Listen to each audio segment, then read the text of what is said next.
ഓൺലൈനിൽ ധാരാളം പ്രിയപ്പെട്ടവർ ശ്രദ്ധിക്കുന്നുണ്ട്. നിങ്ങളേവരെയും ക്രിസ്തുവിൽ അഭിവാദ്യം, ആദരവ് അറിയിക്കുകയാണ്. ഒരുപടി നല്ല ഗാനങ്ങൾ നന്നായി ആലപിച്ചുകൊണ്ട് ഈ പ്രഥമ യോഗത്തെ തന്നെ സംഗീത സാന്ദ്രമാക്കി ആത്മീക ഉണർവിൻ്റെ തലത്തിലേക്ക് നമ്മെ നയിക്കുന്ന അരോമ ബീറ്റ്സ് ഇവരെ ഓർത്ത കർത്താവിനെ സ്തോത്രം ചെയ്യുന്നു. ഒത്തിരി വേദികളിൽ അവരുമായിട്ട് ഒരുമിച്ച് നിൽപ്പാൻ കഴിഞ്ഞിട്ടുണ്ട്. അതൊക്കെ നല്ല ആത്മീക സ്മരണകളാണ്. ഒരു പ്രാവശ്യം കൂടെ ഈ പാൻഡമിക് പീരീഡിൽ അതിന് ഭാഗ്യമുണ്ടായതിൽ ഞാൻ കർത്താവിനെ സ്തോത്രം ചെയ്യുകയും അവരോട് എൻ്റെ പ്രത്യേക വന്ദനം അറിയിക്കുകയും ചെയ്യുകയും. ഇതിൻ്റെ ശബ്ദ സംവിധാനം വളരെ മികച്ചതാണ്. വീട്ടുമുറ്റത്ത് സജ്ജമാക്കിയിട്ടുള്ള ഈ യോഗത്തിൽ വഴിത്തലയ്ക്കലുള്ളവർക്കും കൂടെ മെച്ചമായി കേൾക്കാൻ സജ്ജമാക്കിയ ഉച്ചഭാഷണിയും അതിൻ്റെ സംവിധാനങ്ങളെയും നന്നായി കൈകാര്യം ചെയ്യുന്ന വാത്സല്യ സുഹൃത്തിനും എല്ലാ അഭിവാദ്യങ്ങളും അർപ്പണം ചെയ്യുന്നു. ലോകത്തിൻ്റെ വിവിധ കോണുകളിലുള്ള പ്രിയപ്പെട്ടവർക്ക് തത്സമയം ഇത് കാണേണ്ടതിന് ഇങ്ങനെയുള്ള ഓൺലൈൻ പ്രോഗ്രാം, അതിൻ്റെ പ്രോഗ്രാമുകൾ നന്നായി സംവിധാനം ചെയ്യുന്ന വാത്സല്യ സുഹൃത്തുക്കളെയും ഓർക്കുന്നു. ദൈവം അവരെ ധാരാളമായി ആശീർവദിക്കട്ടെ. ഈ വാത്സല്യ ഭവനം പ്രത്യേകമായി ദർശനം ഏറ്റെടുത്തുകൊണ്ട് ഈ കാലഘട്ടത്തിൻ്റെ ആവശ്യമെന്നുള്ള ബോധത്തോടുകൂടെ നടത്തുന്ന ഈ സുവിശേഷ യോഗം എല്ലാം കൊണ്ടും ധന്യമാകട്ടെ. കർത്താവിൻ്റെ വിലയേറിയ ദാസൻ ക്രിസ്തുവിൽ ഒത്തിരി പ്രയത്നങ്ങൾക്ക് സമർപ്പണവും സാമർഥ്യമുള്ള ഷാജി വോഗീസ്, അദ്ദേഹത്തോടുള്ള പ്രത്യേക വന്ദനം കുടുംബാംഗങ്ങളോട് തലമുറകളോടൊക്കെയുള്ള വന്ദനങ്ങളെ അറിയിക്കുന്നു. കർത്താവ് അനുഗ്രഹിക്കട്ടെ. ഈ ആഴ്ചത്തെ കുടുംബ പ്രാർത്ഥന ആർക്ക് വേണം എന്ന് പാസ് ചോദിക്കുമ്പം ഈ മൗനമാണ് സഭയ്ക്കകത്ത്. ആരും മിണ്ടുകയില്ല കുറേ നേരത്തേക്ക്. അപ്പം അങ്ങനെ കുടുംബ പ്രാർത്ഥന പോലും വീട്ടിൽ നടത്താൻ താല്പര്യമില്ലാത്ത ഇടവകകളുടെ ഇടയിൽ ഒരു കൺവെൻഷൻ വീട്ടുമുറ്റത്ത് നടത്താൻ ഒരാൾ തയ്യാറാകുക. ഒരു സ്തോത്രമൊക്കെ പറയാതിനു വേണ്ടി. Price the Lord. കർത്താവ് കുടുംബത്തെ അനുഗ്രഹിക്കട്ടെ. ഇതിനു വേണ്ടി ഒഴുക്കിയ വിയർപ്പ് കണികകൾ, ഇതിനു വേണ്ടി ഒഴുക്കിയ പ്രാർത്ഥനാ മുറിയിലെ കണ്ണീർ കണങ്ങളൊക്കെ അന്ധതയിൽ നിന്നും അനാചാരങ്ങളിൽ നിന്നും അബദ്ധജടിലമായ ഉപദേശ സംഹിതകളിൽ നിന്നും ദേശവാസികൾ സത്യസുവിശേഷത്തിൻ്റെ യഥാർത്ഥമായ പാതയിലേക്ക് വഴിതെളിക്കപ്പെടാൻ കാരണമാകട്ടെ എന്ന് ആത്മാർത്ഥമായി പ്രാർത്ഥിച്ചുകൊണ്ട് നിരാത്രിൽ വായിച്ചു കേൾപ്പിച്ച ദൈവവചനത്തിൻ്റെ വിചിന്തനത്തിനായി കൃപയിൽ ഞാൻ ആശ്രയിക്കുന്നു. ചെങ്ങന്നൂരും പരിസര പ്രദേശങ്ങളും സുവിശേഷത്തിന് പഞ്ഞമുള്ള നാടല്ല. ഞാനിതിൻ്റെ വിവിധ ഇടങ്ങളിൽ പ്രസംഗിച്ചിട്ടുണ്ട്. സുവിശേഷം നന്നായി അറിയുന്നവരും ഇതിൻ്റെ യാഥാർത്ഥ്യങ്ങളെ പരവരു കേട്ടവരുമാണ്. ഒരിക്കൽ കൂടെ ഇത് ആവർത്തിക്കുന്നത് ഉചിതമാണെന്ന് ഞങ്ങൾ കരുതുന്നു. മോക്ഷത്തിനും മുക്തിക്കും സായുജ്യത്തിനും ശാന്തിക്കും സമാധാനത്തിനും വിടുതലിനും വീണ്ടെടുപ്പിനും വേണ്ടി ഏതെങ്കിലും ഒരു ദൈവത്തിൻ്റെ മുമ്പിൽ പ്രണയിക്കുക, യോഗ കർമ്മ കാണ്ഡങ്ങൾ കൊണ്ട് പ്രസാദിപ്പിക്കുക, അതിനൊക്കെ വേണ്ടി വളരെയധികം അത്യധ്വാനം ചെയ്യുന്നു. ദേഹദണ്ഡനം നടത്തി ദേഹം കീറി രക്താർപ്പണവും പോക്കറ്റിൽ നിന്ന് ധനാർപ്പണങ്ങളും വായിൽ നിന്ന് സഹസ്രകോടി സ്തോത്രാർപ്പണങ്ങളും ഒക്കെ മുടങ്ങാതെ ചെയ്ത് ഏതെങ്കിലും ഒരു ദൈവം എവിടെ നിന്നെങ്കിലും പ്രസാദിക്കണം, ഉദ്ദിഷ്ടകാര്യങ്ങളുടെ നിർവഹണം സാധ്യമാകണം എന്നൊക്കെയുള്ള ഉൾബോധത്തിൽ മതങ്ങൾ കൊടുത്ത ദൈവശാസ്ത്രത്തിനനുസരിച്ച് ചുവടുവയ്ക്കുന്ന ഒട്ടനവധി ആളുകൾ നമുക്ക് ചുറ്റുമുള്ളപ്പോൾ ദൈവം ആരാണെന്നും ദൈവം പ്രസാദിക്കണമെങ്കിൽ എന്ത് ചെയ്യണമെന്നുമൊക്കെയുള്ള വീണ്ടും വിചാരങ്ങൾ തിരുവെഴുത്തിലൂടെ വിശദീകരിക്കുകയാണ്. എത്ര പേർക്ക് പ്രാർത്ഥനയോടിരിക്കാൻ കഴിയും? അകത്തിരിക്കുന്ന നമുക്കും പുറത്ത് ശ്രദ്ധിക്കുന്ന പ്രിയപ്പെട്ടവർക്കും, ക്രൈസ്തവനും അക്രൈസ്തവനും, സഭയ്ക്കകത്ത് ഉൾച്ചേർന്നവരും സഭയ്ക്ക് പുറത്തുള്ളവരും എല്ലാവരും അറിയേണ്ട കാലിക പ്രാധാന്യമായ ചില വിചാരങ്ങളെ ക്രിസ്തു കേന്ദ്രീകൃതമായി ഉപദേശാധിഷ്ഠിതമായി ക്രിസ്തീയ വിശ്വാസത്തിൻ്റെ പ്രഖ്യാപനങ്ങളെ നൽകിത്തന്നുകൊണ്ട് നിരാത്രിയിലെ എൻ്റെ പ്രഭാഷണത്തെ അനുവദിച്ച സമയപരിധിക്കകത്ത് നിർത്താൻ ഞാൻ ആഗ്രഹിക്കുന്നത്. പഴയ നിയമത്തിലെ താരങ്ങളെക്കുറിച്ചൊന്നും കേട്ടിട്ട് 200 കന്യഭാഷ പറയാമെന്നൊന്നും ആരും ചിന്തിക്കരുത്. ക്രിസ്തുവിനെ മാത്രം പറയുകയാണ് ഇന്ന് രാത്രി. സന്തോഷമാണോ? Praise the Lord.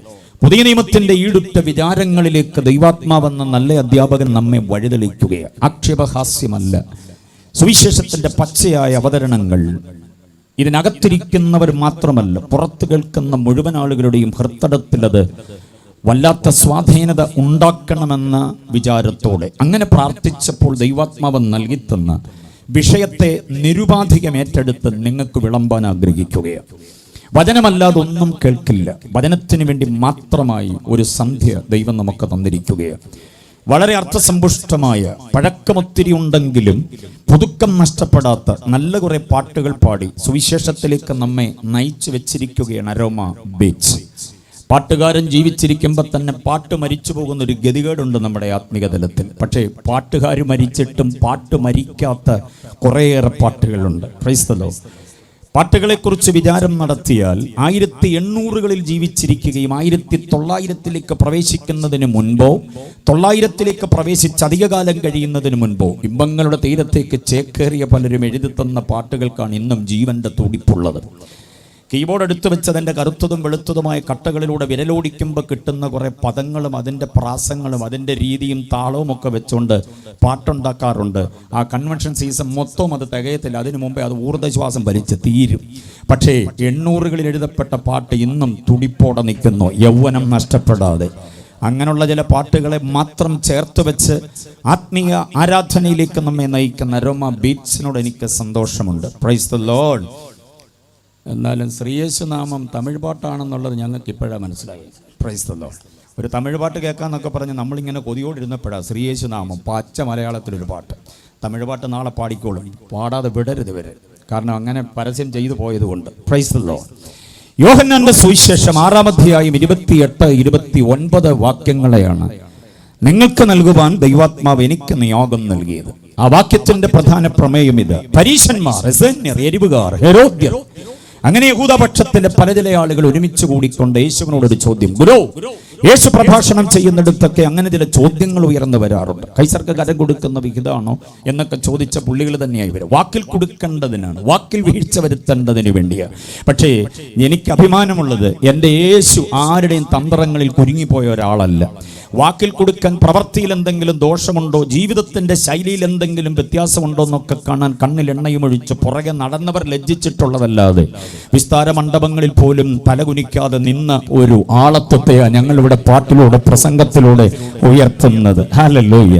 ആ യേശുവിനോട് ചോദിച്ചു, ഗുരു, ദൈവം ഞങ്ങളിൽ പ്രസാദിക്കാൻ ഞങ്ങൾ എന്ത് പ്രവൃത്തിയാ ചെയ്യേണ്ടത്? വെടി വഴിപാട് മതിയോ, അതോ നിലത്ത് കിടന്ന് ഉരുണ്ടാ മതിയോ, ചോര അങ്ങനെ അങ്ങോട്ട് ഒലിപ്പിച്ചു കൊടുത്താൽ മതിയോ, എണ്ണ പകർന്നാൽ മതിയോ, നരബലിയും മൃഗബലിയും തകൃതിയായി നടത്തിയാൽ മതിയോ? രാവിലെയും വൈകിട്ടും പ്രഭാത പ്രദോഷ യാഗങ്ങൾ ഞങ്ങൾ ചെയ്യുന്നുണ്ടല്ലോ, ആടിനെ വെട്ടുന്നുണ്ട്, കാളക്കുറ്റനെ വെട്ടുന്നുണ്ട്. ഇതൊന്നും ചെയ്യാൻ പറ്റാത്തവർ കുറുമ്പ്രാവിന്റെ പെടലി പിടിച്ചു ഓടിച്ച് അതിനെ യാഗമർപ്പിക്കുന്നുണ്ട്. അതും കൂടെ കൊണ്ടുവരാൻ കഴിയാത്തവൻ അന്ന് രാവിലെ ചപ്പാത്തി ഉണ്ടാക്കി കഴിക്കാനുള്ള നേരിയ മാവ് ഉപ്പും കൂട്ടിക്കൊണ്ടുവന്ന് ഭോജനയാഗം നടത്തുന്നുണ്ട്.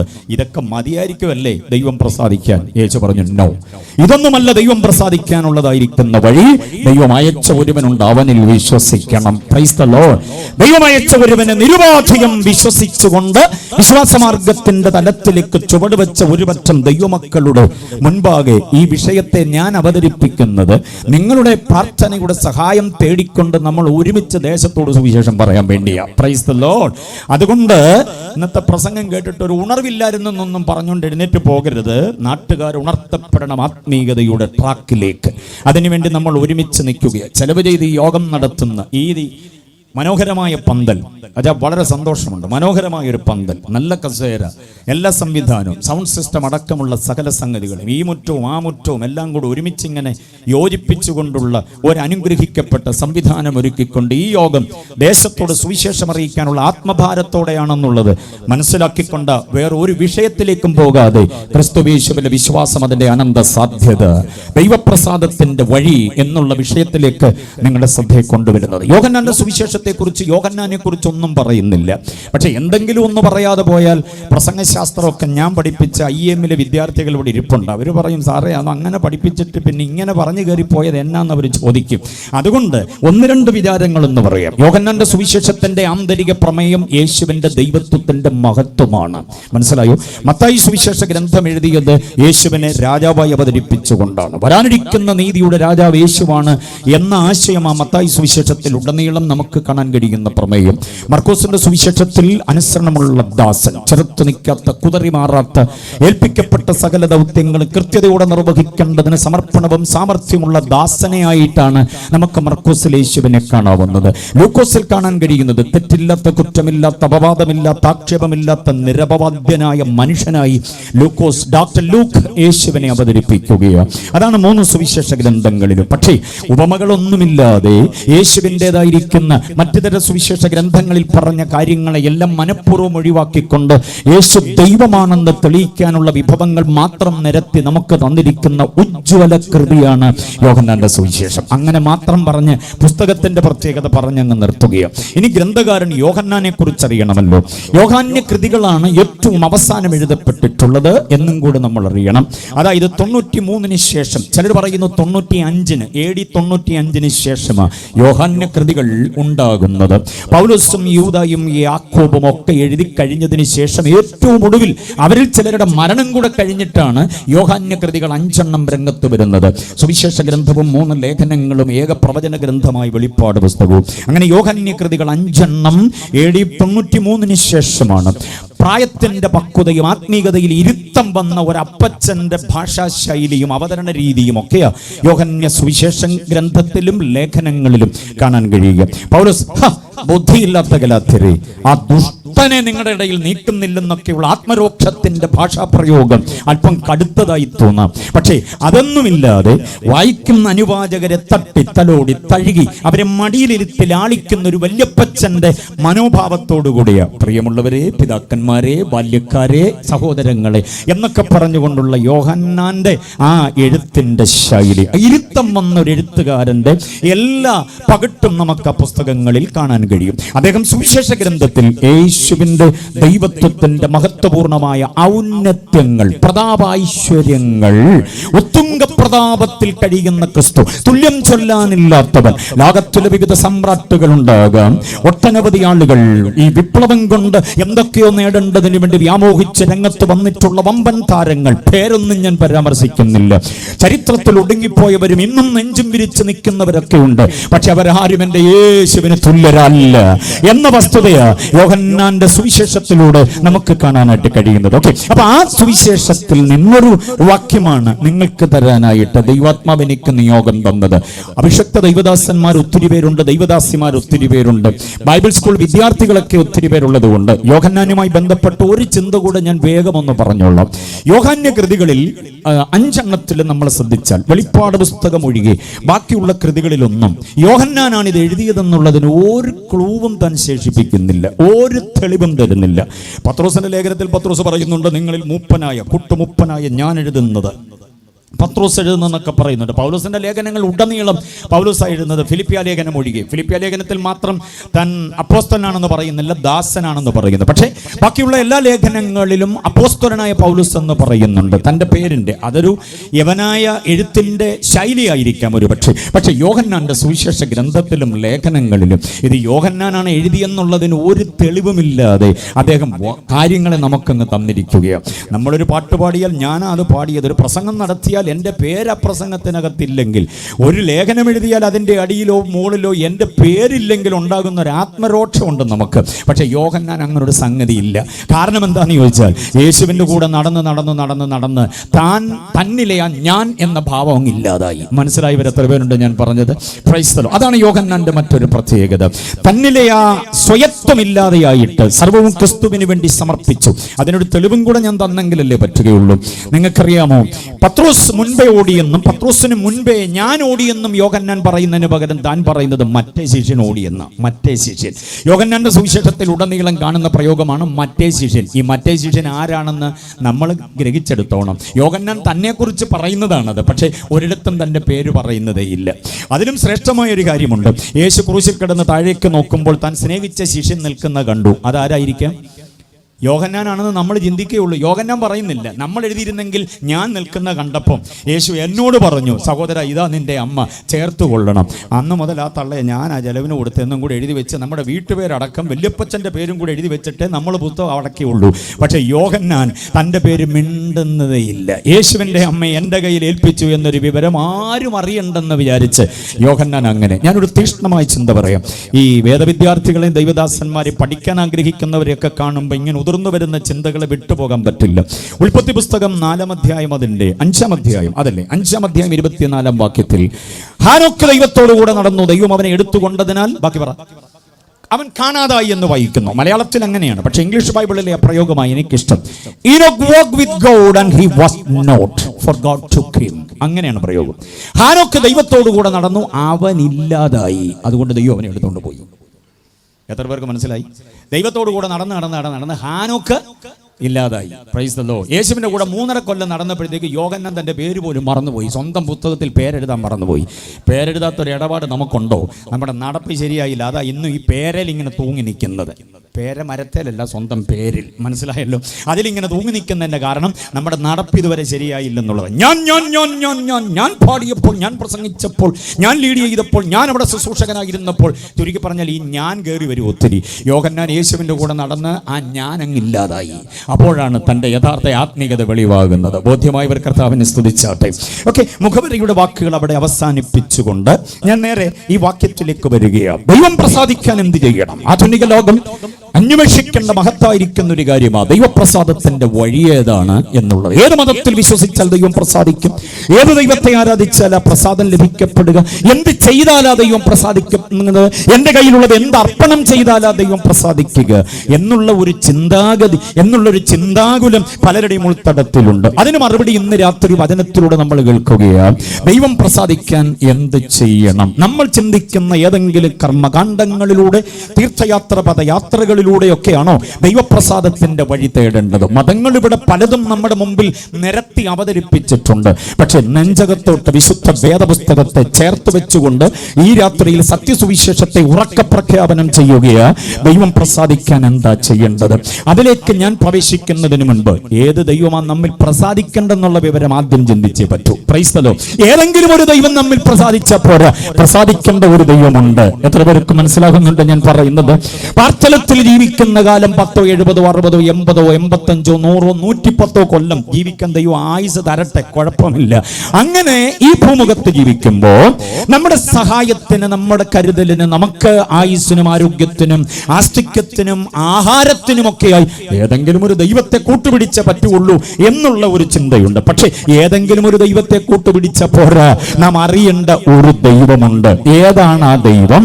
ആ ദൈവമാണ് നമ്മിൽ പ്രസാദിക്കേണ്ടതിന്. ആ ദൈവത്തെ ഒന്ന് പരിചയപ്പെടുത്തുവാൻ വേണ്ടി ഇവിടെ നറേഷൻ പറഞ്ഞ കർത്തൃദാസൻ കൂടെ ദൈവത്തിന്റെ മഹത്വത്തെ വാക്കുകളിലൂടെ പറയുകയുണ്ടായി. വളരെ സന്തോഷം എനിക്ക് തോന്നുന്നു. ആത്മനിയോഗത്തോടെയാ അദ്ദേഹം അത് വെളിപ്പെടുത്തുന്നത്. ഒരു പൊതു സന്ദേശം, ഒരു പൊതുവേദി എന്നൊക്കെ ഉള്ളത് കൊണ്ട് ആത്മാവ് തന്റെ നാവിലൂടെ അത് നമുക്ക് നൽകുന്നത്. നാം സേവിക്കുന്ന ദൈവം താൻ പറഞ്ഞൊരു വാചകം കേട്ടു, ഇങ്ങനൊരു ദൈവം, നമ്മുടെ ഈ ദൈവത്തെ പോലെ വേറൊരു ദൈവമില്ല. ചങ്കുറ്റം വേണം അതൊക്കെ പറയാൻ. എല്ലാ ദൈവങ്ങളോടും സമവായ നയം പുലർത്തിക്കൊണ്ട് ഒരു കോംപ്രമൈസിംഗ് മിനിസ്ട്രിക്ക് ഞങ്ങളാരുമില്ല. ഒരൊറ്റ ദൈവം. ആ ദൈവം ഏതാ? കേട്ടോണം ഞാൻ പറയുന്ന വാക്കുകൾ, വാക്യങ്ങളെ കേട്ടോണം. വായിപ്പിച്ചു പോകാൻ നേരമെടുക്കുന്നില്ല, അതുകൊണ്ട് വാക്യങ്ങളെ ഞാൻ പറഞ്ഞുവിടാം. എവിടെങ്കിലും കുറിച്ചോണ്ട് പൊക്കോണം. അങ്ങ് ദൂരെ എന്നെ ശ്രദ്ധിക്കുന്ന മന്യ സുഹൃത്തുക്കൾ, വീടുകളിലും വീഥികളിലും, അങ്ങ് മട്ടുപ്പാവിലോ അല്ലെങ്കിൽ വീട്ടിനകത്തോ വഴിയോരത്തെവിടെങ്കിലുമൊക്കെയോ ഈ ശബ്ദം നന്നായി കേൾക്കാൻ പാകത്തിന് നിൽക്കുന്നുണ്ടാകാം. സുഹൃത്തെ, കസേര ഇവിടെ ഒഴിഞ്ഞു കിടപ്പുണ്ട്, നല്ല കസേരകൾ. ഇനി പോരെ എന്ന് ഞാനും കൂടെ ആഹ്വാനം ചെയ്യുക. അല്ല ഉപദേശി, ഞാൻ ഇവിടെ നിന്ന് കേട്ടോളാം, സൗകര്യമാ, എന്നാ പിന്നെ അവിടെ നിന്നോ, കുഴപ്പമൊന്നുമില്ല. മഴയില്ലാത്ത രാത്രിയല്ലേ, നിന്നോ. ഞങ്ങളെല്ലാം കൂടെ പ്രാർത്ഥിച്ച ഈ കാലം തെറ്റിയുള്ള മഴയെ 1, 2, 3, 4 ദിവസത്തേക്ക് മാറ്റി നിർത്തിയിരിക്കുന്നത്. അതുകൊണ്ട് അവിടെ തന്നെ നിന്നോ. ഇങ്ങോട്ട് പോന്നാൽ ഒന്നുകൂടെ സന്തോഷമാണ്. പക്ഷെ കേൾക്കണം ഈ വിചാരങ്ങൾ. കാല് വലിച്ചു വെച്ച് നടന്നകന്നു പോകരുത്. നിക്കവിടെ അല്പസമയം. ഏത് ദൈവമാണ് താങ്കൾക്ക് വേണ്ടതെന്ന് വേദപുസ്തക വീക്ഷണത്തിൽ ഞങ്ങൾ വെളിപ്പെടുത്തുകയാണ്. ഇത് മതത്തെ വികാരം കൊള്ളിക്കുവാനല്ല, ആരുടെയെങ്കിലും ഒക്കെ ആത്മീയതയെ തോണ്ടാനല്ല. വേദപുസ്തകം എന്നുള്ളത് അത്യുന്നതനായ ദൈവം, സത്യദൈവം, സർവശക്തൻ, സർവജ്ഞാനി, സർവവ്യാപി, സർവാധികാരി, നിത്യം മാറ്റമില്ലാത്തവനായ ദൈവം, എന്റെയും നിങ്ങളുടെയും പ്രാണന്റെ മേൽ പരമാധികാരമുള്ള ദൈവം നമുക്ക് തന്ന ഏറ്റവും വലിയ ദാനമാണെന്ന് വിശ്വസിക്കുന്നവർ എത്ര പേരുണ്ട്?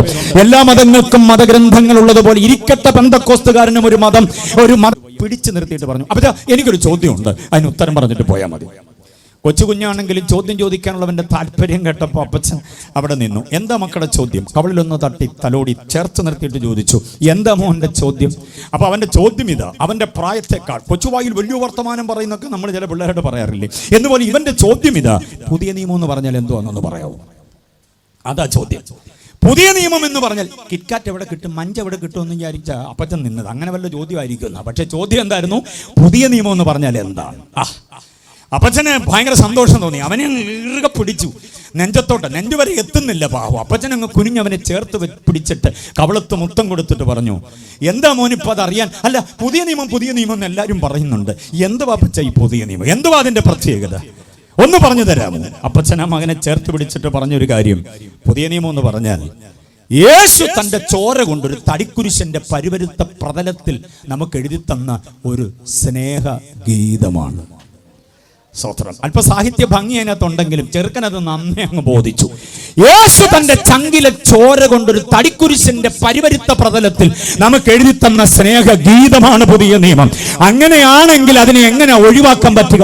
അങ്ങനെയാണെങ്കിൽ അത് എങ്ങനെ വായിക്കാതിരിക്കാൻ പറ്റുക? അങ്ങനെയാണെങ്കിൽ അതിനെ എങ്ങനെ മാറ്റിവെക്കാൻ പറ്റുക? അലമാരയ്ക്ക് അലങ്കാരമായി ഗിൽറ്റിട്ടൊരെണ്ണം ഇരിക്കട്ടെ എന്ന് പറഞ്ഞ് മാറ്റിവെക്കാൻ പറ്റുമോ? വേദപുസ്തകം കൈകാര്യം ചെയ്യുന്നതിനേക്കാൾ കൂടുതൽ സമയം, മണിക്കൂറുകൾ മൊബൈൽ ഫോണിന്റെ ഡിസ്പ്ലേയിലേക്ക് നോക്കിയിരിക്കുന്ന ഒരു ഗതികളിലേക്ക് നമ്മൾ വീണുപോയിട്ടുണ്ട്. അവസാനിപ്പിച്ചിട്ട് പുതിയ നിയമത്തിന്റെ പേജുകളിലൂടെ യാത്ര ചെയ്യുമ്പോൾ ആ സ്നേഹഗീതം നമ്മോട് സംസാരിപ്പാനിടയാകും. തിരുവചനത്തിന്റെ ഈടുറ്റ മികവുറ്റ കറയറ്റ ചിന്തകൾ അകതാരിൽ വന്നു കഴിയുമ്പോൾ ആത്മീയതയ്ക്കൊരു രൂപവും ഭാവവും വരും. വിശ്വസിക്കുന്നവർക്ക് അവനെ ശ്രമിച്ചാട്ടെ. Praise the lord, hallelujah. അവൻ ഏത് ദൈവമാണ് നമ്മിൽ പ്രസാദിക്കേണ്ടത്? തിരുവചനത്തിലൂടെ ചില ചിന്തകളെ ഞാൻ തരാം. ആവർത്തന പുസ്തകം 6-ാം അധ്യായം അതിന്റെ 4-ാമത് വാക്യം പറയുന്നു, യഹോവ തന്നെ ദൈവം. ആരാ ദൈവം? യഹോവ തന്നെ ദൈവം. പറയുന്ന വാക്യങ്ങൾ വായിപ്പിക്കുന്നില്ല, ശ്രദ്ധിച്ചു കേട്ടണം. യഹോവ തന്നെ ദൈവം. ജനിച്ചു വീഴുന്ന ഒരു കുഞ്ഞിനെ, ചോര കുഞ്ഞിനെ പെട്ടെന്ന് സൂതികർമ്മണി ഒന്ന് തുടച്ച് വൃത്തിയാക്കിയിട്ട് ഉടനെ തന്നെ പുറത്തേക്ക് വീടിന്റെ വാതിക്കൽ ഇങ്ങനെ കാതോർത്ത് നിൽക്കുന്ന ആളുകളുണ്ട്. ഓക്കെ, അവരുടെ കുടുംബക്കാർ, കൂട്ടുകാർ, നാട്ടുകാർ, വീട്ടുകാർ, കൂട്ടായ്മക്കാരൊക്കെ ഉണ്ടാവും. പ്രസവ സമയം എന്നൊക്കെ പറഞ്ഞ യഹൂദന് കൃത്യസമയമാണ്. അല്ലാതെ 7-ാം തീയതി എന്ന് പറഞ്ഞിട്ട് പിന്നെ 9-ാം തീയതി വരെ അതിന്റെ വാതിക്ക് പോയി നിൽക്കേണ്ട ഗതികേട് നമുക്കേ ഉള്ളൂ. യഹൂദൻ അങ്ങനൊന്നുമില്ല. പ്രസവിക്കാൻ നിറവും തറവുമുള്ള പെൺപിള്ളേരാണ് അവർ പറയുന്ന കറക്റ്റ് സമയത്തായിരിക്കും. അതുകൊണ്ട് മോടെ പ്രസവം ഇന്നാണ് എന്ന് പറയുമ്പോഴത്തേക്ക് ഒരുമാതിരിപ്പെട്ടവരൊക്കെ വീട്ടുമുറ്റത്ത് ഇങ്ങനെ കൂടും. അവരിങ്ങനെ നോക്കിയിരിക്കുക. അകത്തുനിന്ന് ഈ കുഞ്ഞിനെ ഇങ്ങോട്ട് കിട്ടിക്കഴിഞ്ഞാൽ ഉടനെ ആ കുഞ്ഞിനെ അവരുടെ മതത്തിന്റെ പ്രധാന ആചാര്യൻ അവിടെ ഉണ്ടെങ്കിൽ, പുരോഹിതന്മാരാരെങ്കിലും ഉണ്ടെങ്കിൽ, സൂതികർമ്മണി അപ്പന്റെ കയ്യിലേക്ക് കൊടുക്കും. അപ്പൻ ആ കുഞ്ഞിനെ ഈ മത നേതാവിന്റെ കയ്യിലേക്ക് കൊടുക്കും. അതല്ലെങ്കിൽ കുടുംബത്തിന്റെ മൂത്ത കാർന്നവരുടെ കയ്യിലേക്ക് കൊടുക്കും. അദ്ദേഹം ആ കുഞ്ഞിനെ കൈകളിലേക്ക് വാങ്ങിച്ചിട്ട് അതിന്റെ കുഞ്ഞിളം കാതുകളിലേക്ക് തന്റെ ചുണ്ട് തൊടാതെ മുട്ടാതെ ചേർത്ത് അങ്ങോട്ട് വെച്ചിട്ട് ഇങ്ങനെ പറയും ഈ വാക്യം, ഷമാ ഇസ്രായേൽ യഹോവ എലോഹീനു യഹോവ യഖാദ്. എബ്രായ ഭാഷയിലെ വാക്യമാണ്. ഷമാ ഇസ്രായേൽ എന്ന് പറഞ്ഞാൽ ഇസ്രായേലെ കേൾക്ക, യഹോവ ദൈവമാകുന്നു. കണ്ടോ, യഹോവ ദൈവമാകുന്നു, യഹോവ ഏകനാകുന്നു. ഇതാണ് ആ കുഞ്ഞ് ആദ്യം കേൾക്കുന്ന ശബ്ദം. യഹൂദന്റെ വീട്ടിൽ ജനിക്കുന്ന കുഞ്ഞാണോ പെണ്ണോ ആകട്ടെ, കാതിൽ ആദ്യം കേൾക്കുന്ന വേദവാക്യം അതാണ്, യഹോവ ദൈവമാണ്, ആ ദൈവം ഏകനാണ്. ബോധ്യമായവർ എത്ര പേരുണ്ട്? അത് ആവർത്തന പുസ്തകം 6-ാം അധ്യായത്തിന്റെ 4-ാമത് വാക്യമാണ്. ഇത് കേട്ട കുഞ്ഞിന് മനസ്സിലായി കാണത്തില്ല, പക്ഷെ വചനമല്ലേ, അത് അകത്ത് ചെന്നങ്ങ് വീഴും. ആ വചനം അകത്ത് വീണാൽ വേറൊന്നിന്റെയും പുറകെ അവൻ പോകത്തില്ല.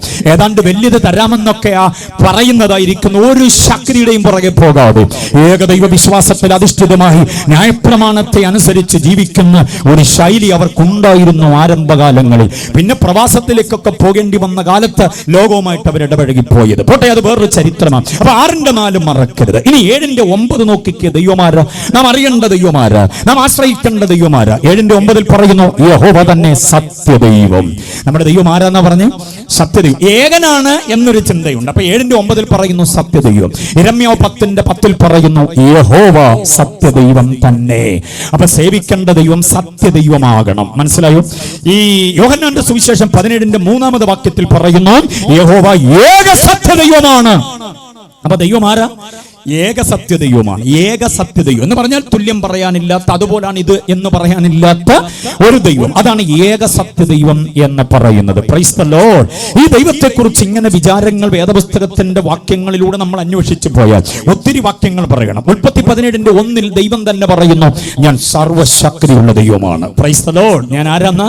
സർവശക്തിയുള്ള ദൈവമാണ്. സങ്കീർത്തനത്തിലുടനീളം മഹാദൈവമാണ്, മഹോന്നതനായ ദൈവമാണ്. യെശയ്യാ പ്രവചനം, യിരെമ്യാ പ്രവചനം, യെഹെസ്കേൽ പ്രവചനത്തിലൊക്കെ പറയുന്ന ദൈവത്തെക്കുറിച്ച് നിത്യദൈവമാ, സത്യദൈവമാ, രക്ഷകനായ ദൈവമാണ്, മാത്രമല്ല മഹത്വ സിംഹാസനസ്ഥനായ ദൈവമാണ്. അങ്ങനെ പഴയ നിയമ പുസ്തകങ്ങൾ ഉടനീളം ദൈവത്തെക്കുറിച്ചുള്ള വിചാരങ്ങൾ ധാരാളം നമുക്ക് കാണാനായിട്ട് കഴിയുന്നു. എനിക്ക് പുതിയ നിയമ ചിന്തകളെ കൂടുതൽ താല്പര്യം, അതിനെ ഞാൻ കൂടുതൽ പ്രണയിക്കുന്നത്.